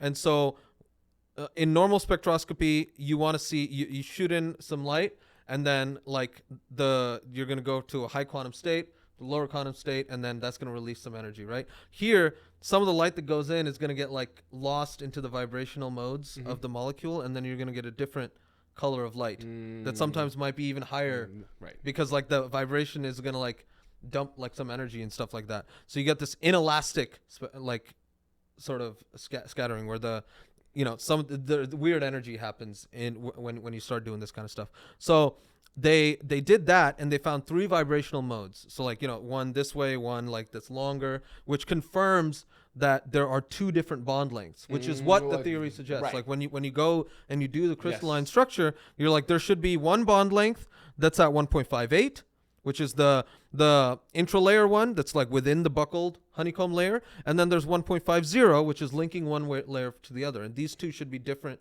lengths. And the Raman spectroscopy, you do the simulation, and you find out that it is in fact there. Yes. Right. So they're doing all of these things, and it's kind of a crazy story because actually earlier this year, another Chinese group came out saying that they had a plan, concept of a plan. The concept of a plan They had this like promising procedure to make this hexagonal diamond. Okay, and they were like, we're gonna have like. Y'all wait. Yeah. And then I think these guys scooped them. Oh. That other group was from University of Shanghai, and these guys from Beijing. Like, so, I mean, it also shows just how far China has come as a scientific powerhouse. Right. Where, like, they're scooping within their country now. Right. Not even in the global competition Yeah. Now it's like they're competing amongst themselves. It's actually like they've advanced so much that now they've got competing institutions that are like, now, they're like having beef with each other. And pushing the boundaries of the frontier of science research, which is like, that's actually very interesting. Yeah. And because I know there's a lot of, in the popular discourse, there can tend to be this knee-jerk reaction when referring to Chinese studies because there's the geopolitical nexus here, which creates an incentive for there to be cutting corners to be able to show advancements happening. Yeah. And so a lot of times, again, in the zeitgeist conversation, it's like, well, if a Chinese study comes out, the data may be faked, and take it with a grain of salt is kind of like the response. I mean, but this is published in Nature. They did all of these tests. And I think that perception, it's the same thing with like the same idea with looking at China from the trade secrets perspective, where maybe 15, 20 years ago, it was true that, and there still is obviously. Yeah, and there probably still is. Yeah. However, that is an independent point to the fact that they've now established their own flywheel of educating a large amount of their populace in the fundamental areas of science, mathematics, etc., necessary to then populate these institutions with people to do these studies, and then actually funding those institutions to be able to get results. Yeah. And like that infrastructure exists independent if there's some funny business going on in some cases. There's like a blanket, I think, shutting off of like really taking in earnest things that are coming out of here, which I think is not a great thing for us to do from just a strategic surprise perspective. No. Because what we don't want to do is underestimate. Yes. And then there's now this runaway, because like progress compounds, right? And we don't want to have this runaway train where with what we're seeing with manufacturing in the U.S., where we didn't care about it, and then now we're like, oh, we need to re-onshore, and it's like, it's like now it's impossible. It's too late. Yeah, like the global economy has already gone 30 paces ahead, and this is what it is, and right? So and if you don't like it, just like fun science. Yeah, correct. Right? Correct. If we're in this great power war with China, one of the like battlefields is frontier research. It always is. It always is. Yeah. That's Anywhere. That's how we won World War II. Yeah. And how we lost the idea that it's important when it was literally the reason we became the global world power that we are still baffles me. Yeah. That's a digression. But important context, because a lot of people show China studies shut down, right? And this is why we talk about it from first principles, because you can just... No, they did it. They did the work. They did it. They did the work. Like they got hexagonal diamonds. This has been something that people have been after for 50 years, and they got it. You know, right? Like in material science, this was kind of like that thing on the hill that you want to get to, and they got it. Yeah. And not only did they get it, they're potentially on pace to get it twice before anyone else. If that other university that wasn't beaten out by the Beijing also did it. Yeah, right? They probably shouldn't have published like that early. Like I wonder if like that gave. Oh, that's what we were missing. Like they were already almost there. Yeah. Like, oh, let's just change that to a 2. So unfortunately for this use case, we're not gonna get cheaper diamonds to put on fingers. No. Cheaper diamonds are actually already here. We have lab-grown diamonds. The lab-grown diamonds actually, one of the processes that they use for lab-grown diamonds is this high temperature, high pressure. But then there's a much more effective and cheaper way to do it, which is chemical vapor deposition. Okay. Which is interesting, where you have like a diamond sort of seed, and then you fill the chamber with stuff. Like usually it's like methane, which is CH4, so carbon and hydrogen, and then you start heating up the methane with lasers to take out the hydrogen, and then the carbon just like finds its way on the diamond, and then you grow it layer by layer to make a lab-grown diamond, right? Like the only reason diamonds are expensive is because the De Beers Corporation has a monopoly on it, and now they're like putting out this like propaganda saying like, you know, oh yeah, but you want one from the earth, you know, that's actually caused human suffering. Yeah, because otherwise your wife is not going to know that you love her. Right. True love comes from the human suffering of minds all over Africa that are getting you these earth-grown diamonds. Yeah. Otherwise, what is this all about? You know? Look, that is what they say. Yeah. that is what they say. Great story. Diamonds getting an upgrade. Crazy industrial use cases. Yeah, it's gonna be cool. Implementation to get to the answer to what has been a 50-year-ish quest to be able to actually experimentally realize that this hexagonal diamond was possible. And you did bring up as an analogy or as a reference point that things like, you know, if you can do the hexagonal diamond, maybe there are use cases in other technologies, maybe like in quantum computers, which like in industry, like you always want harder things, right? Drilling is obviously going to be a use case, easy. But with quantum, that is a segue into our last story of the day, which is our retrospective on the UN designating this current year, 2025, as the International Year of Quantum Mechanics, a subject we talk about on almost every episode, one way or another. Yeah.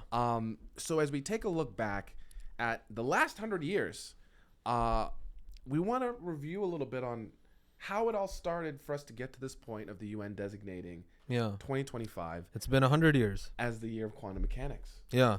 It's been 100 years. 100 years. Yeah. 1925. It was a seminal year in physics. There were 4 big papers. There was one paper by Wolfgang Pauli. There's one paper by Paul Dirac.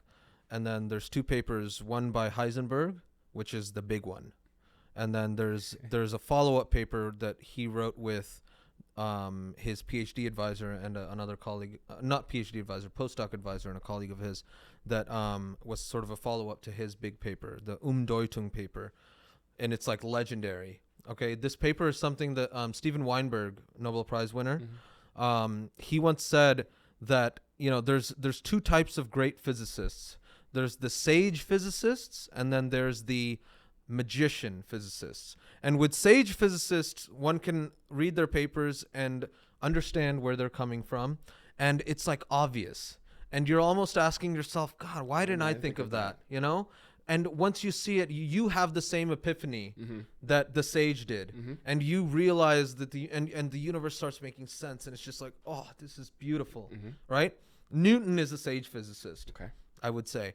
Einstein, also a sage physicist. Like his relativity paper, it's like, oh, that's so nice. You know? Heisenberg is a magician physicist. People read his paper, and still to this day, nobody reads his paper in 1925. Even though that's the paper that's why this year is called the Year of Quantum Mechanics, nobody in their right mind reads his paper to understand quantum mechanics. Because it's a magician paper. It's like, where did you pull that out of? You know? It's like you just like did a card trick, and then now there's like this random equation that explains everything. And there's no you didn't say anything about like what are your thoughts?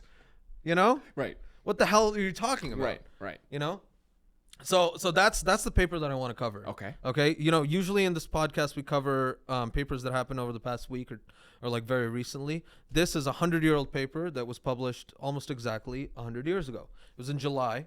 But some of the other papers, like the Born Jordan Heisenberg paper, was published in September, and then Dirac was published a little bit later. So it's really a whole year worth of stuff. And to really understand that whole year, I'm going to take you on a journey. Okay. Back to 1900. Yeah, the 1900s. Back to the 1900s. Okay, physics is doing really good. Okay. All right, we've understood temperature. We're pretty sure there's atoms, electromagnetism. You know, Edwin Hubble's got lights. Like, it's crazy. Mhm. Okay, we got the phonograph. Like, now I can listen to music, Mhm. and like, there's all this. Like, everyone's like, this is dope. Mhm. There's 2 or 3 big conundrums, but everyone's kind of like, not a big deal. Yeah. You know, we'll figure it out. We'll get there. We'll figure it out. Lord Kelvin said they're like these little like clouds on the horizon, but they're soon gonna part. One of them is how hot things glow, so-called black body radiation. You know, if you heat up, like, if you've seen hot glass, it glows, right? Stovetop. The Stovetop, OG yeah, stovetop. the OG stovetops with the coils. Yeah. Yeah, the coils glow. Right. And so the question is, how, like, when you heat something up, why does it glow the way it does? Specifically, why does it not like run away and glow infinitely bright? Okay, because that's what the theory was suggesting. The Boltzmann theory, which was the statistical StatMech theory of like how we figured out like PV equals nRT, right? Like our sense of temperature and pressure and volume has immense success. But at the same time, it's like totally failing when it comes to electromagnetic radiation, when it comes to light. The other thing is, when we look at the sun and when we glow, like when we look at, you know, lamps of gas, when we put a gas and then we electrically spark it and we look at the light that comes out, it's discrete. Yep. It's not a continuous. The sun is continuous, but then if you look really closely at the sun, there's these dark lines. And then those dark lines end up corresponding to the lines that we see in the laboratory, which is how we actually discovered helium. Right? Like somebody noticed that there's like lines on the sun, actually like right outside, not dark lines, but like right outside the sun, you're getting these like emission, like these bright lines in these 2 spots, and those 2 spots are exactly the same as the helium line that I discovered in the laboratory. So they're like, that must be up there. I'm going to call this helium, right? For Helios, the sun. Yes. So those lines are like, okay, what's going on? Why are there lines? And then the other thing was light needs an ether or something. Sound moves through air. Yeah. Water waves move through water. Yeah. Light needs something to move through. It's the ether. So, but what is the ether? Can somebody find it? Are we moving through the ether? Does the ether itself have a velocity? Yeah. Right? Yeah. So all of these things are happening, and everyone's like, we're going to figure it out. It's fine. Yeah. Then comes the revolution from Einstein. First of all, we can't find the ether. Michelson and Morley do these amazing experiments at Case Western University where they're trying to measure the ether. So they try to measure the speed of the ether when the Earth, like at one time, let's say at 6 p.m., and then they try to measure it at 6 a.m.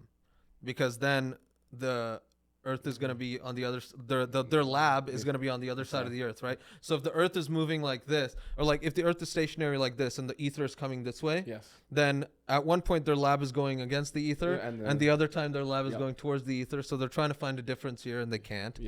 So they're like, the speed of light is the same.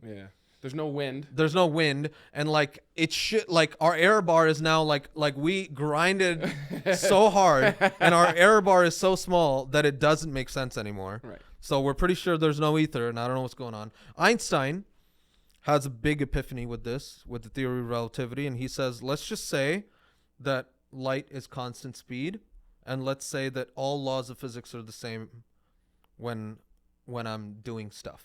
Right? If I do an experiment here and then I get on a train and the train is moving at constant speed and I do the experiment there, they should be the same. He's actually influenced by a philosopher and a physicist, Ernst Mach. You know the Mach number? Like the speed of Mach like 5, Mach 5, Mach 6. That's named after Ernst Mach, who's the first guy who sort of described what happens when stuff moves faster than the speed of sound. He has this very famous photograph, black and white back in those days, like with like this is like Civil War camera, you know, like the Ken Burns documentary. You have to, like, go down behind the curtain. Like he took a photo of a speeding bullet and showed the shockwave. Oh, that's sick. Using like those cameras, which is an insane feat. I actually still don't understand how he got that photo. I was gonna say, like, I would, like that's an insane photo to get, right? Even now, I don't know how to, like with a digital camera, how to get that. So. But so he does all this physics stuff, but he's also really into philosophy, and he champions this thing called positivism, which is the idea that we should be concerned about describing stuff that we can see with our immediate experience. Okay? So this is not woke ideology. No, this is not woke ideology at all. This is like what is in front of me, and what can I like see and be sure exists. Okay, be very, very sure exists. Einstein takes this to heart, and he starts asking crazy questions. Okay, he's like, what is time? And everyone's like, what are you talking? Like, what? Time is time. And he's like, no. What is time? And he figures that time is like me seeing change, right? In the simplest sense, there's a clock on the wall. The second hand is moving. Time for me is the rate at which I see the second hand move. Okay? The second hand makes one round every 60 seconds, and every 1 second it's going this. It's doing this.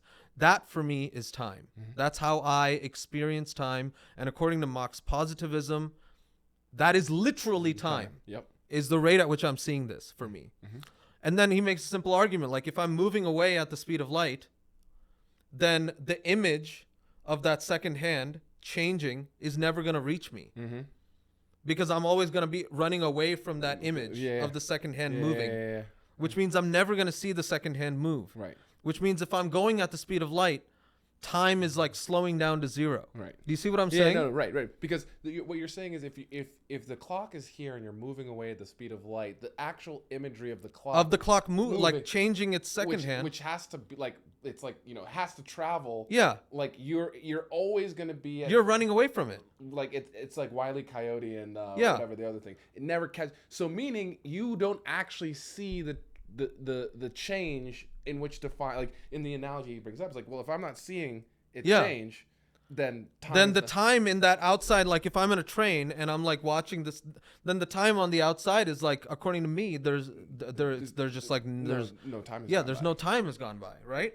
And so he's taking this like positivism like so seriously, right? And he's like, the only thing that matters to me is my experience, right? And it's this nice marriage of physics, mathematics, and philosophy at the end of the day. Like it took this philosophical leap to actually get there. Right. And that's actually one of the geniuses of Einstein is like he literally took this thing seriously. Right. Newton is another one of these sort of philosophers who literally took it seriously. Like everybody back in the day was talking about how the heavens should have the same rules as on Earth.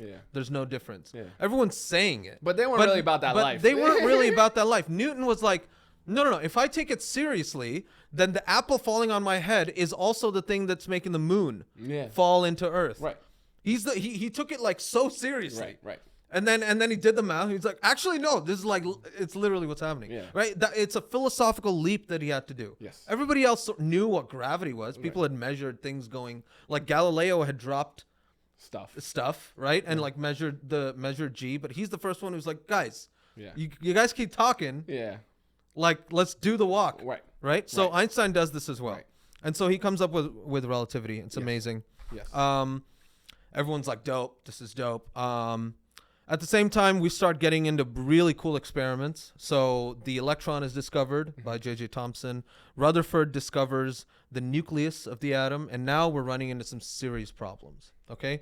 Once the nucleus is discovered, now we know that the nucleus is this tiny thing of positive charge with electrons moving around it. We already know the electron is there. And now, according to classical electromagnetism, if a charged particle moves, remember from last week, we talked about the synchrotron, Yes. where the electron is moving around in a circle, Yes. and it's like putting out X-rays, and then that's how we did the dinosaur autopsy. Yes.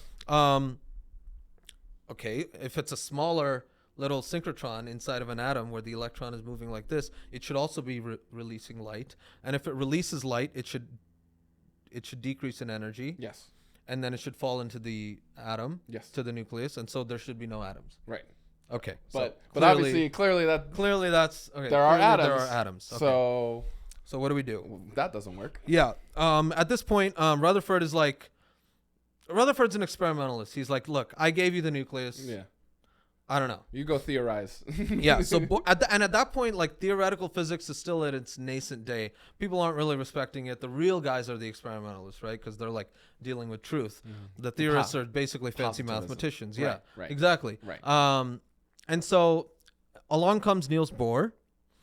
Niels Bohr joins as a postdoc in Rutherford's lab. And Rutherford's like, all right, I'm going to hire you. You're going to tell me what the hell is going on, right? This is your job now. Yeah. Okay. And Bohr's like, bro, I got this. I'm going to tell you how every single atom works. Tries, he spectacularly fails. Okay. He has no idea what he's doing. And then he's like, okay, I'm just going to focus on the hydrogen atom. All right. Single proton, single electron. Because the other ones, there's a bunch of electrons. The electrons are pushing against each other. They're also like getting the nucleus. So he's like, all right, single proton, single, and single proton, single electron, hydrogen atom. Can I solve the hydrogen atom? Okay. And at that point, it was known that the hydrogen spectra had this thing called the Balmer series. It always came in this really peculiar pattern. Okay. Where it's like, there's a line here. And then there's another line, and then another line sort of shorter away. And then there'd be another set of these up here. Then there'd be another set of those up there.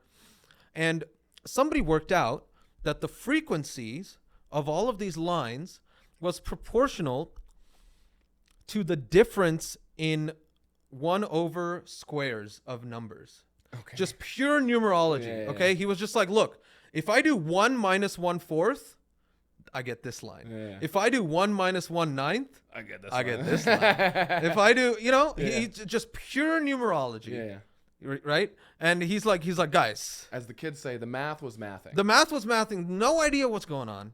But he's like, if I do 1 over a square minus 1 over another square, that always gives me a line. Mm-hmm. Okay? So everyone's like, okay, this is like just like now woo-woo. Yeah. Like you're just like seeing. I mean, clearly it's working. So there's something there. Right. Bohr sees this, and he has an idea.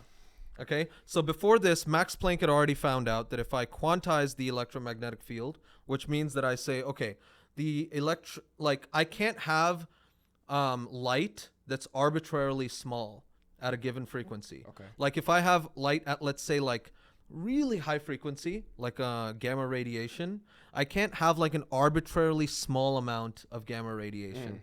There's like a minimum amount of gamma radiation. There's a floor. And that floor is proportional to the frequency. Got it. And so the floor moves based on the frequency. Based on the frequency. And the rate at which this floor moves, I'm going to name a constant. Okay. That's where we get Planck's constant. Okay. Yes. He's like, if I have frequency this much, the minimum amount of energy is this much. Yeah. If I have frequency this much, the minimum amount of energy is this much. So the slope of this guy, it's a constant. That's constant. And people started calling it Planck's constant. Okay. So Bohr is like, okay, he did that and it worked. Yeah.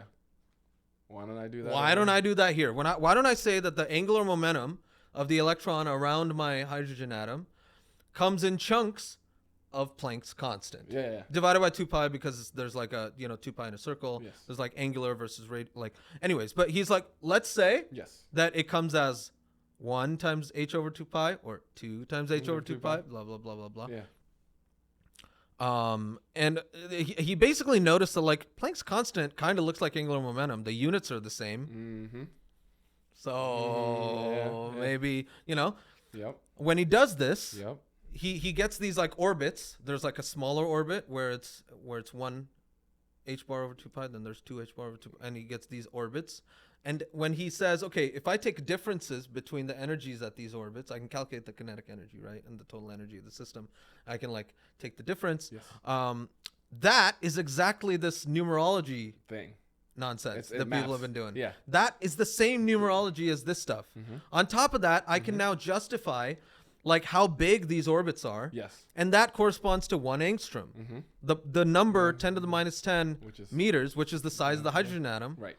It pops out. So he's like, bro, I'm onto something. Yes. He almost didn't publish this thing because he's like, I only figured it out for hydrogen. Right. Like I was supposed to do it for everything. And Rutherford's like, bro, you're never going to publish the whole thing. Okay. Just this is already good enough. Like, and Rutherford despised theorists, but he's like, this is pretty good. The fact that it's working so well, and clearly there's issues like where does the electron go when it transitions from one to the other? Yeah. Okay. Yeah. How does the electron know to put out exactly the right amount to go down? Yes. Right. Like there's all these little questions. But the math is mathing. But the math is mathing. It seems he's pulled it completely out of his ass, right?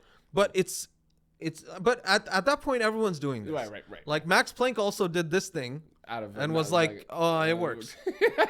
You know, but he thought of it as like this might just be an emission and absorption type thing. Sure. Bohr is now taking that concept and being like, okay, I'm gonna put it into the atom. Yep. So that goes really well. Yes.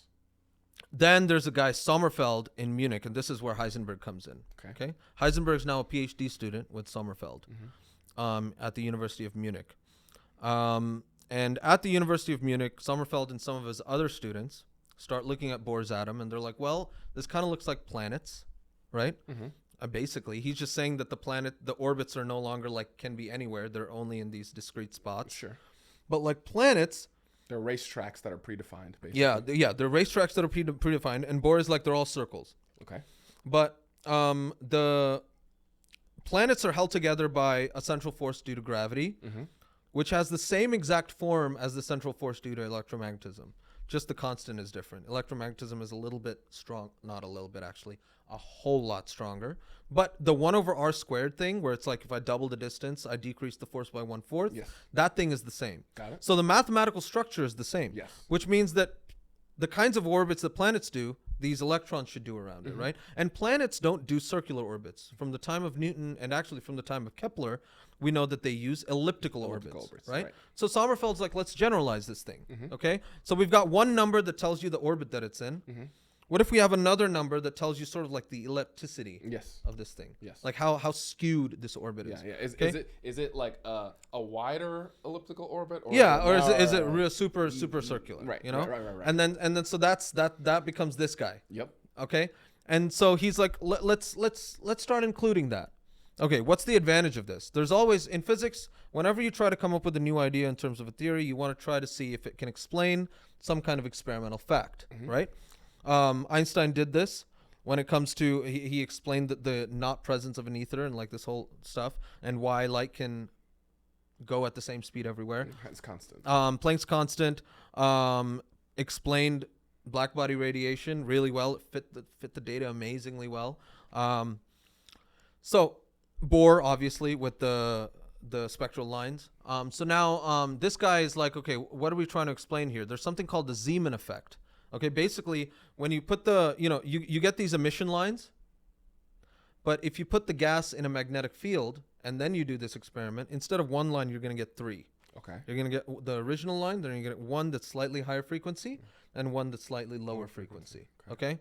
So this Zeeman effect is now explained because if I've got an elliptical orbit, and I put a magnetic field, that elliptical orbit can be, he said, can be oriented towards,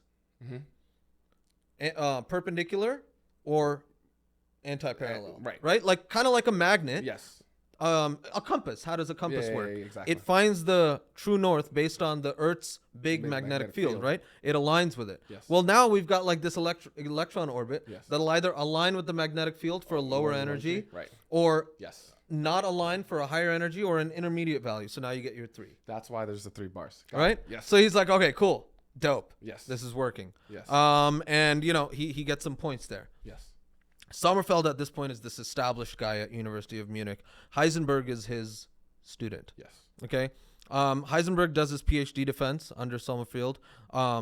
He nearly fails his PhD defense because it was too theoretical.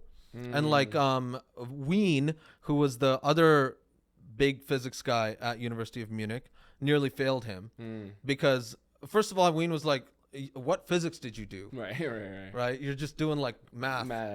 And then Wien asked him to like just do like simple, like just asked him simple, like honestly really simple experimental questions, right? Like it's like, if I'm measuring these two quantities and they're related in this way, where's the most error coming from? Something that every experimental physicist should know, right? They're concerned with errors. Yes. Heisenberg is just like falters. He starts writing random shit on the blackboard, and then Sommerfeld just stops him, and then the two of them start having an argument. Sommerfeld and they start having an argument about what is physics. Right. And Sommerfeld is like, dude, this guy, no, and they start, and so finally he gets the degree, but he's super down on himself, and he actually, his next job was supposed to be with Max Born at the University of Göttingen, which is another powerhouse. Back then, dude, Germany had these amazing research institutions in Berlin, in Munich, in Göttingen. All of that just got trashed by the Nazis over the course of like 5 years. But like before the Nazis, they were like the epitome of, it was them and then Cambridge, and that was the whole thing. Man, history doesn't repeat itself, but it does rhyme. Yeah, but it does rhyme, and so one of the things is like it's so hard to build up these institutions and so easy to just like break it down in like a couple of years. We got to be very careful as a society that we're not doing that right now. So he goes to Bourne and he's like, dude, I don't know if you still want me. Like, I just nearly failed. Yeah. And then Bourne was like, was it Wien? He was like, I know that asshole. Yeah. And then he's like, all right, what happened? And then like Heisenberg like tells him, and Bourne's like, okay, arguably you should have known how to do that one. Okay. He was kind of right. Yeah, but okay, fine, whatever. You're still my postdoc. Like, come on. So all of this stuff is what's called old quantum theory. Okay. Because the whole point is what they're trying to do is they're trying to like get like some kind of visual mechanistic understanding of what's happening inside of the atom. Okay. They're like, how does the electron go around the atom? And this starts frustrating a lot of people, specifically the young people. Because the old guys are really into this, right? They're in this old phase from the 1905, 1910s, 1920s where it's worked. Right. Bohr did this and it worked. Sommerfeld did this and now he's explaining this stuff. Yep. So it's working. But the new guys aren't really sold on it. They're not rocking with it. Right? So Heisenberg specifically is not rocking with it. He's also really into Mach and positivism. Okay? So he has this like crazy case of hay fever. He had allergies all his life. He actually went to Copenhagen for a bit to see Niels Bohr, got the hay fever. And so he went to this island off the North Sea in Germany. And he just like stayed there for like 2 weeks, all on his own.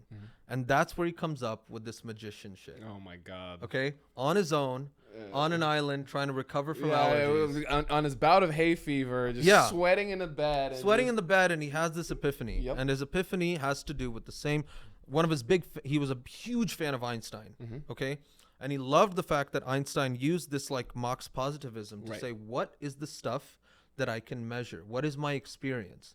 And he asked the same thing about this. And his paper, the Umdeutung paper in 1925, it's written, his first page is like a manifesto about philosophy and how physics needs a new direction.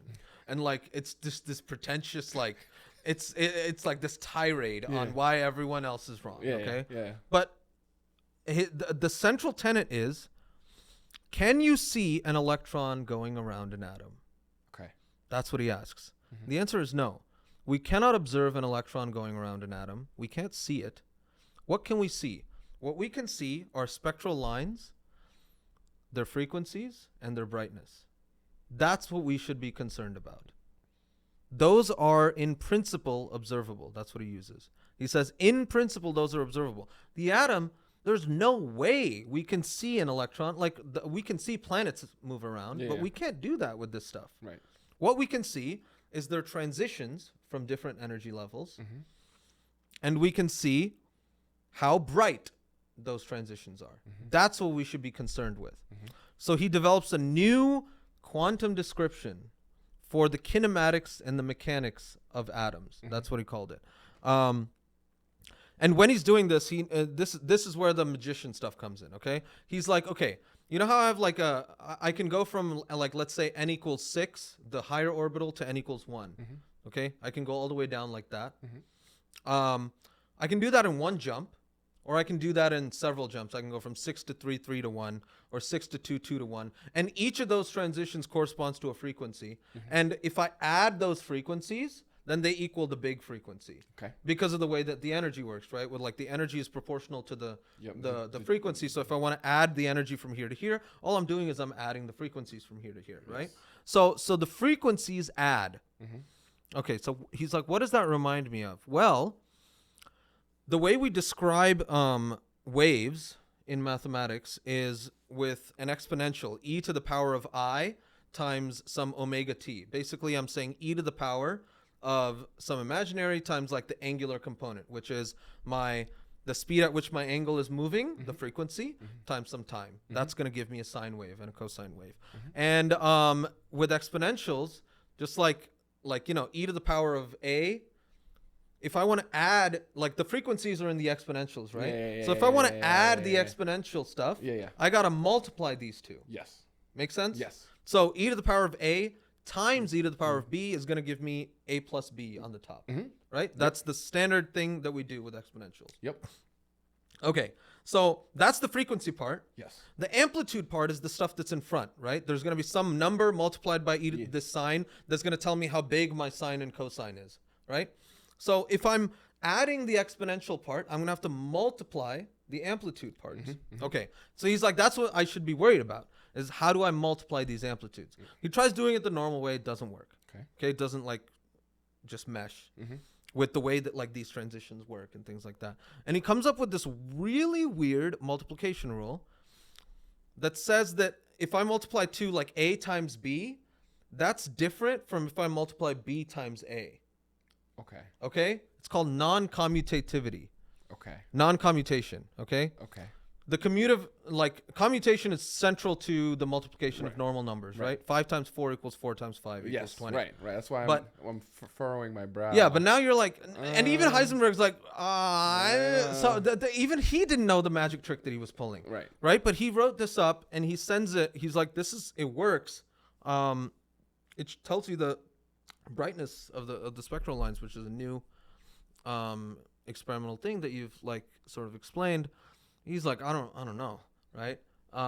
He sends it to his postdoc advisor Max Born, and Max Born's like, oh, dude, these are matrices. Because Max Born has had the experience of being a mathematical physicist for 20 years above. So like Heisenberg might be a new guy who's got ideas. But Max Born immediately recognizes this mathematics as matrices. Okay? And in matrices are ways in which like you can manipulate vectors such that they point in different directions, that you stretch them out and things like that. That's like standard linear algebra. Linear algebra back then was not something that every physicist took, which is why Heisenberg had no idea what the hell he was doing, right? But Max Born had done mathematics, and so he knew some basic linear algebra, and he recognizes this immediately. So Heisenberg publishes his Umdeutung paper. Max Born and Jordan then published their version of the paper, reformulating it in terms of matrices. And to give you a sense of why this commutation thing works, I'm gonna give you a little demonstration, okay? We got the gold eagle. This is why I wanted the gold eagle in the beginning. The White House. Okay. So here we've got a thing. Yes. Right? Let's say it's an abstract like object. Yes. Okay. And one of the ways to visualize what matrices do, one of the common techniques that you use in matrices is you can have a 3x3 matrix, which is 9 different numbers in 3 rows, 3 columns. Yes. All with a bunch of sines and cosines. And there's sines and cosines of the angle of rotation that you rotate an object. Frequently in video games also, like when you like rotate stuff, or when like things are happening, you're using matrices to actually render. It's like this 3-axis.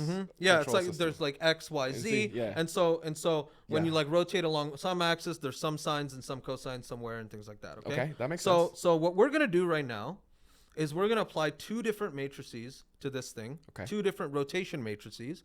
But in different orders. Okay.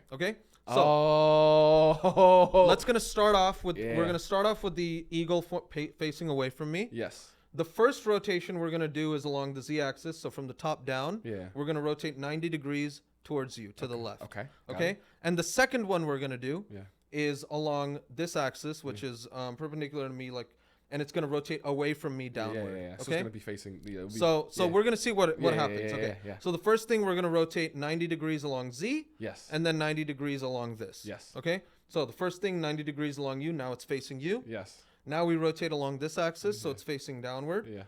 And it's looking like that. Yes. Okay? So it's an eagle that's like kind of like lying down on the table. Now facing you. My direction. Lying down, facing you. Yes. Okay.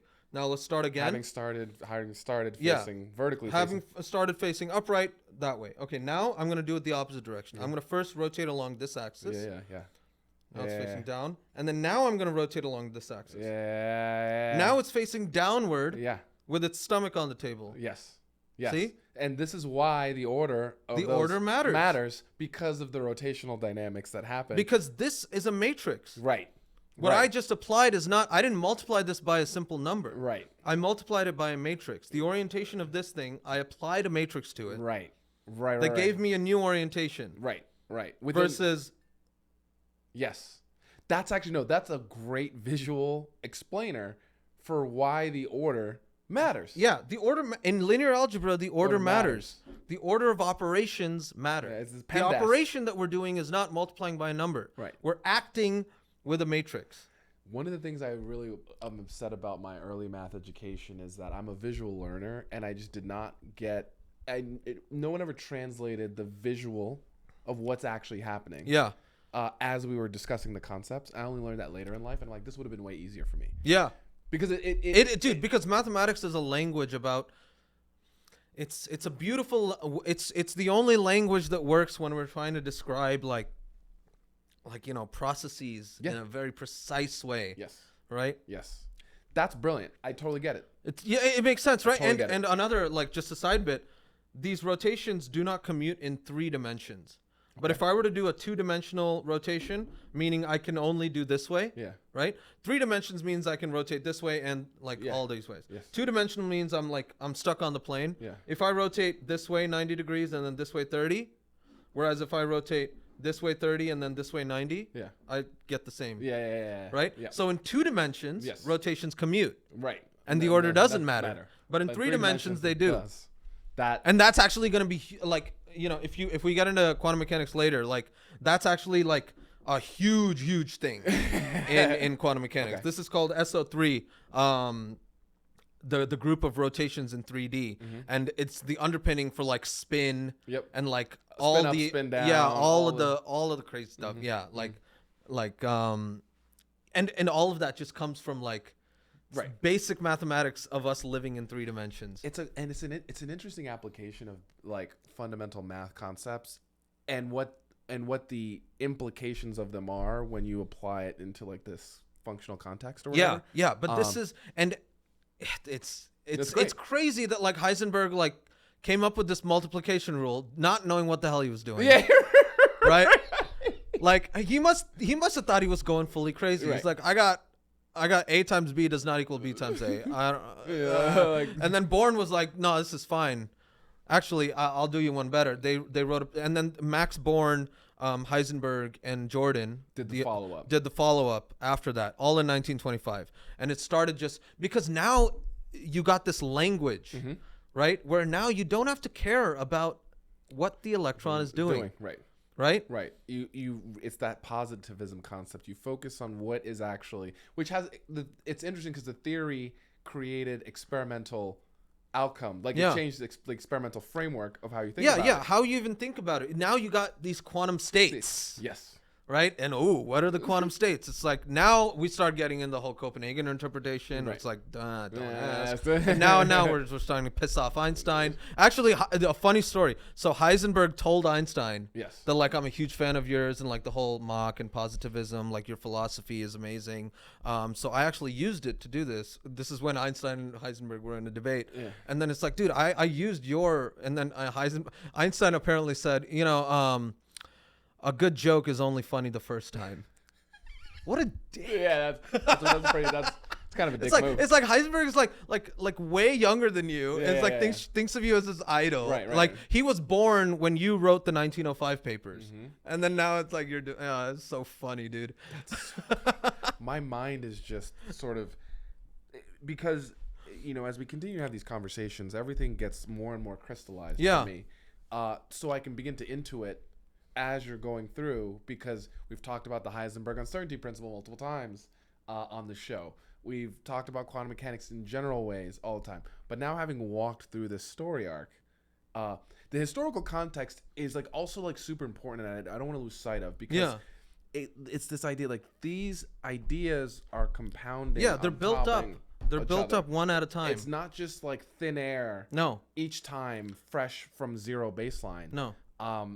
Because a lot of people spend a lot of time doing stuff and being wrong, by the way. Yeah, Sommerfield, his PhD advisor, was wrong about there's no elliptical orbits. Right. That was just something. That was something you made up. Right. But and like even Bohr's like circular orbits, again, something you made up. That's not how it works, right? But it's like, but these incremental advances sort of gave way to the ideas that we have today. And even the Heisenberg uncertainty principle, right? That didn't exist in 1925. That came about after this stuff, because it turns out that if you have these non-commutations, these variables like A times B, there's some things like A times C where A times C equals C times A. For those two, there's no Heisenberg uncertainty principle. The Heisenberg uncertainty principle only goes for variables that do not commute.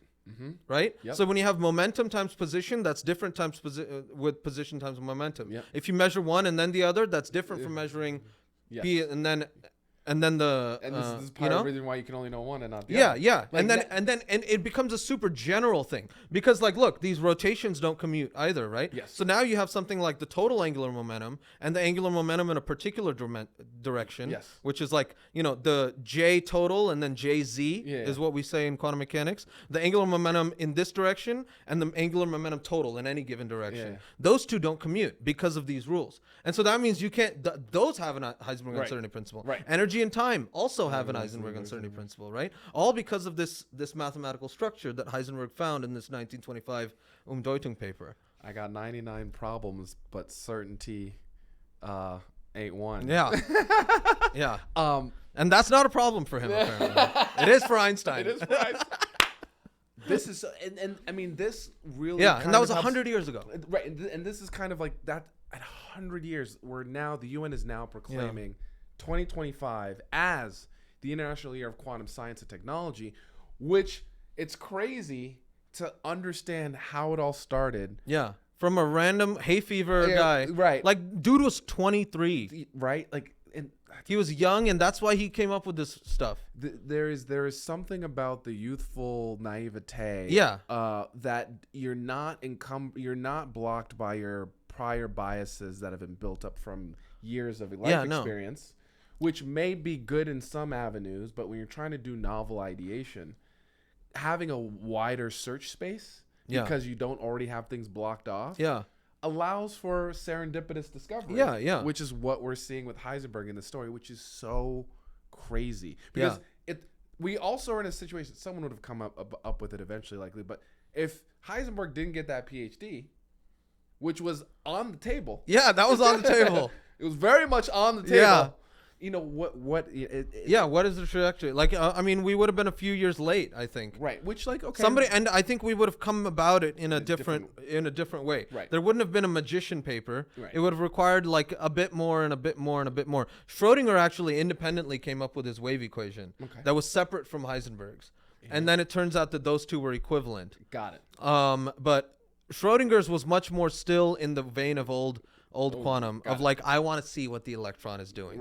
And so he came up with these orbitals and things like that. And that's predominantly what physicists use today, because still to this day, we like having a mental picture of what is going down. Right. And Schrodinger's mechanics is like, the wave mechanics is an awesome thing. But this commutation stuff and this algebra this non-commutative algebra is actually much more deep. Because this is something that underpins like this idea of symmetry, and using algebra with symmetry and all of these principles is something that now underpins like everything, like from quantum field theory, standard model, like all sorts of stuff. Speaking of standard model, we have our lovely drink that our co-host has been drinking all episode, which is the inaugural standard model agave soda, named after the standard model of particle physics, which we love to talk about on the show. And we'll always talk about it. Great plug for standard model. We've covered 4 incredible topics, concept stories today. We started off way different with reading people's inner thoughts. Reading inner thoughts. Minority Report is here. Study out of Stanford. We then moved on to finding genes that make us human. That was all the stories this week were super interesting. But that one was really fascinating to me because it gave me a framework into understanding evolution in a way that I didn't understand before. That totally changes my concept of how to think about that. And shout out to UCSD, 2 California stories today. Shout out to California Republic. We then went across the pond we saw and talked about how diamonds have gotten an upgrade. We have hexagonal, 1 millimeter large hexagonal diamonds have been created from scratch in the bakery at the High Pressure Science and Technology Advanced Research in Beijing. And we ended with a great, really, really illuminating retrospective on the history of quantum mechanics. The 100th anniversary. The 100th anniversary of the magician paper. Of the magician paper, which, oh, God. I think that's what Eric Weinstein thinks his unified theory is. He probably does he probably think that, it's you know? thinks it's a And magician I don't paper. know. Who knows? Maybe in 400 years, we'll look back and think that. Well, I have my doubts. We will soon know in 400 years from now. Yeah. Thank you all of those who've stayed to watch with us for this whole episode.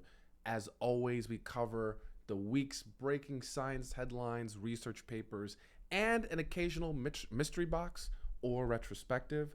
I am your host, Lester Nare, joined as always by my co-host and our resident PhD, Dr. Krishna Chowdhury. This is From First Principles. We'll see you guys next week.